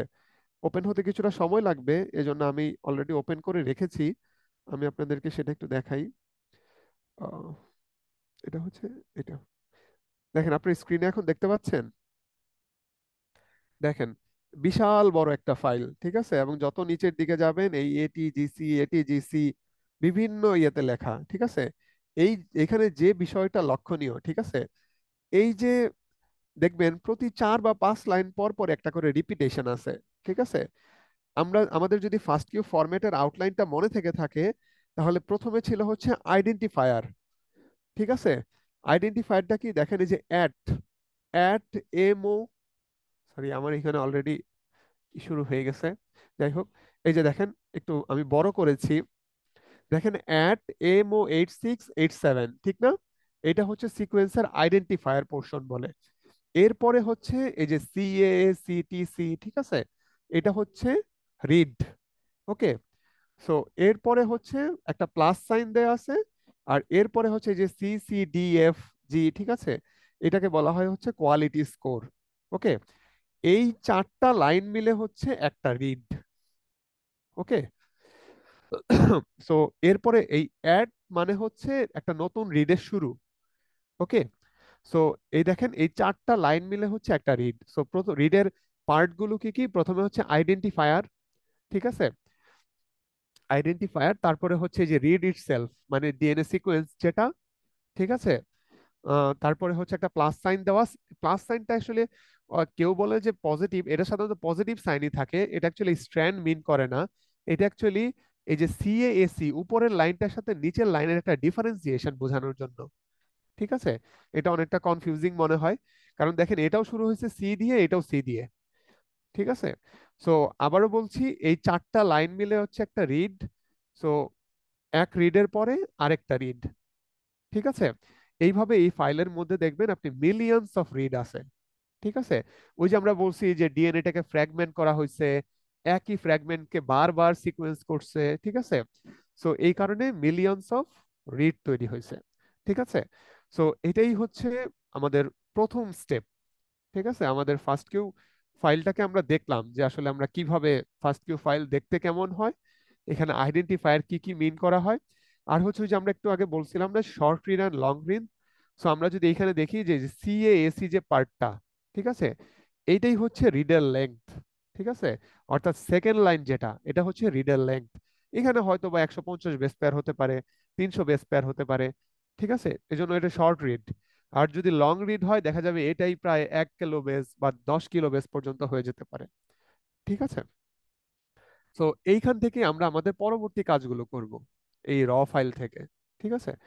সো এটা থেকে আমার দেখানোর উদ্দেশ্য হচ্ছে রিড গুলো আসলে দেখতে কেমন হয়, আর রিড বলতে আমরা কি বুঝি, ঠিক আছে, একটা ফাইলের মধ্যে কি পরিমাণ রিড থাকতে পারে, ঠিক আছে, এবং রিডের লেংথ কেমন হয়। ওকে, সো এই পর্যন্ত কারো কোনো কোশ্চেন আছে? স্যার। না। আচ্ছা, ওকে, এই পর্যন্ত যদি কারো কোশ্চেন না থাকে তাহলে আহ, আজকের সেশনটা শেষ করব কিছুক্ষণের মধ্যেই। তার আগে আমি জাস্ট একটু প্ল্যাটফর্মের সাথে পরিচয় করিয়ে দিই আপনাদেরকে, যে আমরা বলছিলাম যে আমাদের পুরো কাজটাই করব হচ্ছে অনলাইন বেসড প্ল্যাটফর্মের মধ্যে, ঠিক আছে। সেটা কিভাবে করব এবং কোন প্ল্যাটফর্মে করব সেটার সাথে আপনাদেরকে একটু জাস্ট পরিচয় করিয়ে দেই।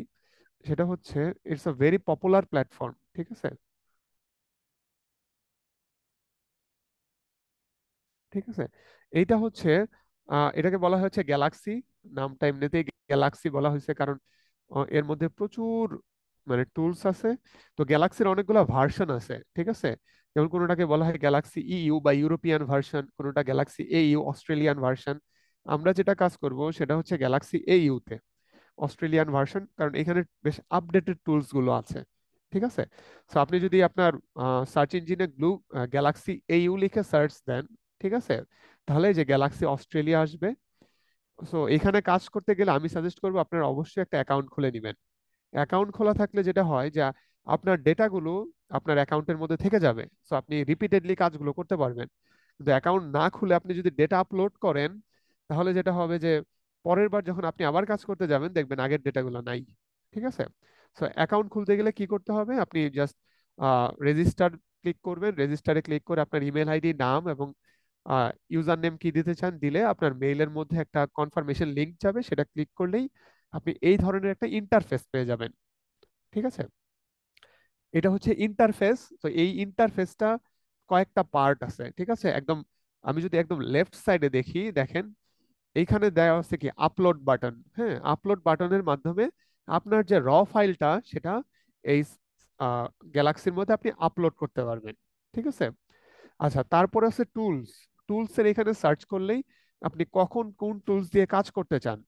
আপনি অ্যাসেম্বলি খুলতে গেলে একটা টুলস লাগবে, আর সিকোয়েন্সের কোয়ালিটি দেখতে গেলে একটা টুলস লাগবে, তারপর রেসিস্টেন্স জিন দেখতে গেলে একটা টুলস লাগবে, ঠিক আছে। সো এইখান থেকে যেমন আমরা সিকোয়েন্সের কোয়ালিটি দেখার জন্য যে টুলসটা ইউজ করব তার নাম হচ্ছে ফাস্ট কিউসি। সো আপনি যখন ফাস্ট কিউসি লিখে সার্চ দিবেন, ঠিক আছে, ফাস্ট কিউসি মানে হচ্ছে ফাস্টা কোয়ালিটি কন্ট্রোল। ওকে, সো ফাস্ট কিউ কোয়ালিটি কন্ট্রোলের জন্য দেখুন আপনি এখানে টুলসে সার্চ করলেন, তখন read quality reports fast QC, ঠিক আছে। এইটা ক্লিক করলেই দেখেন আপনার এখানে মাঝ বরাবর যে অংশটা এটা হচ্ছে টুলস এর জন্য, এটা হচ্ছে আপনার ভিজুয়াল ইনপুট। ওকে, দেখেন এইখানে আপনি আপনার যে র ডেটাটা সেখানে ইনপুট করে দিবেন, দিয়ে রান দিলেই সে কোয়ালিটি চেক করা শুরু করবে। সো একদম লেফট সাইডের উইন্ডোটা হচ্ছে আপলোড এবং টুলস এর জন্য, মাঝখানের উইন্ডোটা হচ্ছে ফাংশনাল উইন্ডো, অর্থাৎ যেখানে আপনি কাজগুলো করবেন, ঠিক আছে, প্যারামিটার সিলেক্ট করবেন। আর একদম রাইট সাইডের উইন্ডোটা হচ্ছে আপনার অ্যানালাইসিস উইন্ডো, ঠিক আছে? এটার কাজ হচ্ছে আপনি যে ডেটাগুলা নিয়ে কাজ করতেছেন সবগুলা এখানে দেখতে পারবেন। ঠিক আছে? অর্থাৎ আপনার কাজ কতটুকু আপনি তাকে কোয়ালিটি কন্ট্রোল করতে দিলেন, কাজটা কতটুকু শেষ হলো, কতক্ষণ সরি কাজটা আদৌ চলতেছে কিনা বা কাজটা ফেল করলো কিনা। ঠিক আছে? যেমন এইখানে সবুজ সাইন মানে হচ্ছে কাজটা হয়ে আছে। ওকে, যদি এইখানে দেখা যায় যে রেড রেড সাইন হয়ে আছে এবং একটা ডেঞ্জার মার্ক দেওয়া, তার মানে কাজটা হচ্ছে না, কাজটা ফেল করছে। আর যদি কাজ চলতে থাকে দেখবেন যে একটা চাকার মতো সার্কুলার উইং এখানে ঘুরতে থাকবে এবং এটা স্লাইটলি পিঙ্ক বা গ্রিন কালার হয়ে থাকবে। ঠিক আছে? সো আপনাদেরকে তো অলরেডি আমি ফাইলটা দিয়ে দিয়েছি। ঠিক আছে? সো আপনারা যেটা করবেন, আপনাদের কাজ হবে হচ্ছে সেই ফাইলটা আপনারা একটু খুলে দেখবেন। ঠিক আছে? ফার্স্ট কিউ ফাইলগুলা রিডগুলা একটু দেখবেন, দেখে আপনারা গ্যালাক্সি অস্ট্রেলিয়াতে একটা অ্যাকাউন্ট ওপেন করবেন। অ্যাকাউন্ট ওপেন করে এই আপলোড অপশনে যাবেন। ওকে, আপলোড অপশনে গিয়ে আপনাদের ওই ফাইল যেটা আপনি দিয়েছি সেটা যেখানে ডাউনলোড হয়ে আছে এখান থেকে চুজ লোকাল ফাইলে দিলেই আপনি সিলেক্ট করে দিবেন যে ফাইলটা কোথায় আছে। যেমন দেখেন এইখানে আমার লোকাল ফাইলে এই ফোল্ডারের মধ্যে আছে, আমি জাস্ট এই paired end file R1 R2 কে মার্ক করে জাস্ট ওপেন করে দিব। দিলেই দেখেন ও এখানে দেখাচ্ছে, কিন্তু এখন আপলোড করা শুরু করেনি। ওকে, সো এখানে অটো ডিটেক্ট মোডই থাকবে, সে ডিটেক্ট করে নিবে এটা কি ধরনের ফাইল। আপনার কাজ হবে জাস্ট এখানে স্টার্ট দেয়া। স্টার্ট দিলে আপনি দেখতে পারবেন এখানে 0%, গ্র্যাজুয়ালি এটা 100% হয়ে যাবে। And যখন দুইটাই 100% হয়ে যাবে তখন দেখবেন এই যে একদম রাইট সাইডে যে ট্রেনিং ডেটার নিচে যে ফাইলগুলো আছে, ঠিক আছে, MRI7 R1 R2 এই ফরম্যাটে চলে আসবে। ঠিক আছে? সো আজকের কাজ আপনাদের এই পর্যন্তই। ওকে, আমরা খুবই একটু স্লোলি যাই যাতে আমরা জিনিসগুলো একটু ভালো করে শিখতে পারি। ওকে, আহ এখন আমি আপনাদের কাছে কোশ্চেন নিতে চাইবো। ঠিক আছে? আর আপনার যদি আর কোনো কোয়ারিজ থাকে বা ডেমনস্ট্রেটের কোনো পার্ট আপনারা যদি আবার রিক্যাপ করতে চান সেটাও আমরা করতে পারি। ঠিক আছে? আদারওয়াইজ আজকের সেশন মোটামুটি এই পর্যন্ত। ঠিক আছে? সো আজকের সেশন হচ্ছে আমরা সিকোয়েন্সিং এর একটা আইডিয়া নিলাম, আমরা কি ফরম্যাটে সিকোয়েন্স পাবো এবং আমাদের অ্যানালাইসিস এর জন্য আমরা কি উইন্ডো ইউজ করতেছি, সেইখানে আমরা ডেটাটা কিভাবে আপলোড দিব। ওকে, আমরা কালকে দেখব হচ্ছে আমরা কিভাবে সিকোয়েন্সের কোয়ালিটি কন্ট্রোল করব, সেই কোয়ালিটি কন্ট্রোলের প্যারামিটারস গুলো কি কি এবং সেটাকে আমরা কিভাবে অ্যাসেম্বলি করতে পারি। ঠিক আছে? ওকে, সো আমরা আজকে যেটা দেখলাম এটা হচ্ছে রিড পর্যন্ত, কালকে আমরা অ্যাসেম্বলি পর্যন্ত যাব। ওকে, সো কারো যদি কোনো কোশ্চেন থাকে আমি কোশ্চেন নিতে চাইবো।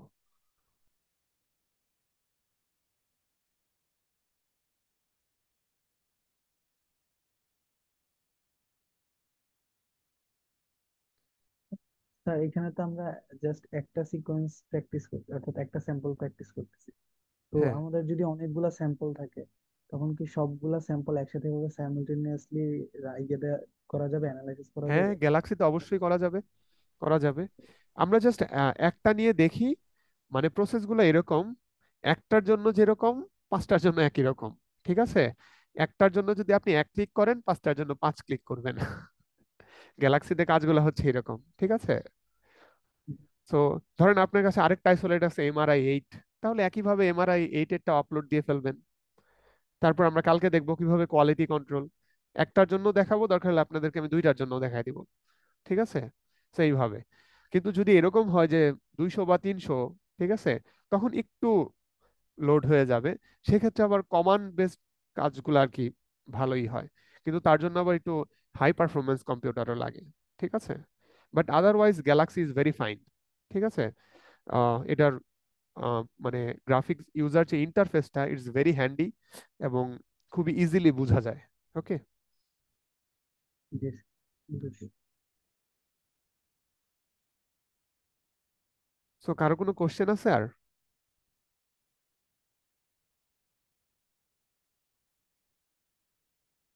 আপাতত নেই স্যার। আচ্ছা আচ্ছা, তাহলে হজরত আমরা কি আজকে শেষ করব? আহ, জি স্যার, আপনার যদি শেষ হয় তাহলে আজকের মতো আমরা শেষ করতে পারি। আচ্ছা, কারো যদি কোনো কোশ্চেন না থাকে তাহলে আমরা আজকের মতো শেষ করি। আর আমার একটা রিকোয়েস্ট থাকবে, আমি অবশ্যই চাইবো যে আমরা এই যে আমরা যে সময়গুলো দিব আগামী 6 দিন বা 7 দিন 2 ঘন্টা করে, ডেফিনেটলি তার আউটকামটা যাতে ফ্রুটফুল হয়। ঠিক আছে? আমরা যাতে ইন্ডিপেন্ডেন্টলি অ্যানালাইসিস গুলা করতে শিখি। তার জন্য আমার সাজেশন হচ্ছে আজকের লেকচার শেষে আপনারা যে জিনিসটা দেখবেন, আপনাদের যে ফাইলগুলো দেওয়া আছে সেটা দেখবেন, গ্যালাক্সি পোর্টালটা ওপেন করবেন, এবং দরকার হলে নেটে আরেকটু সার্চ করবেন long read, short read, sequencing এর প্ল্যাটফর্ম গুলা। ঠিক আছে? যদিও আজকের ক্লাসটা অনেকটা থিওরিটিক্যাল ছিল, কিন্তু আসলে এই থিওরির বেসটা যদি আপনার ঠিক না থাকে, তাহলে কিন্তু ফার্দার অ্যাপ্রোচ গুলো আপনার জন্য খুব মানে ট্রাবলসাম হয়ে যাবে। ঠিক আছে? তারপর রিড গুলা সম্বন্ধে আরেকটু আপনি সার্চ করে দেখতে পারেন। ঠিক আছে? সো এই জিনিসগুলো একটু প্র্যাকটিস করবেন। কারো যদি কোনো শেষ মানে কোশ্চেন না থাকে, তাহলে আমি শেষ করি।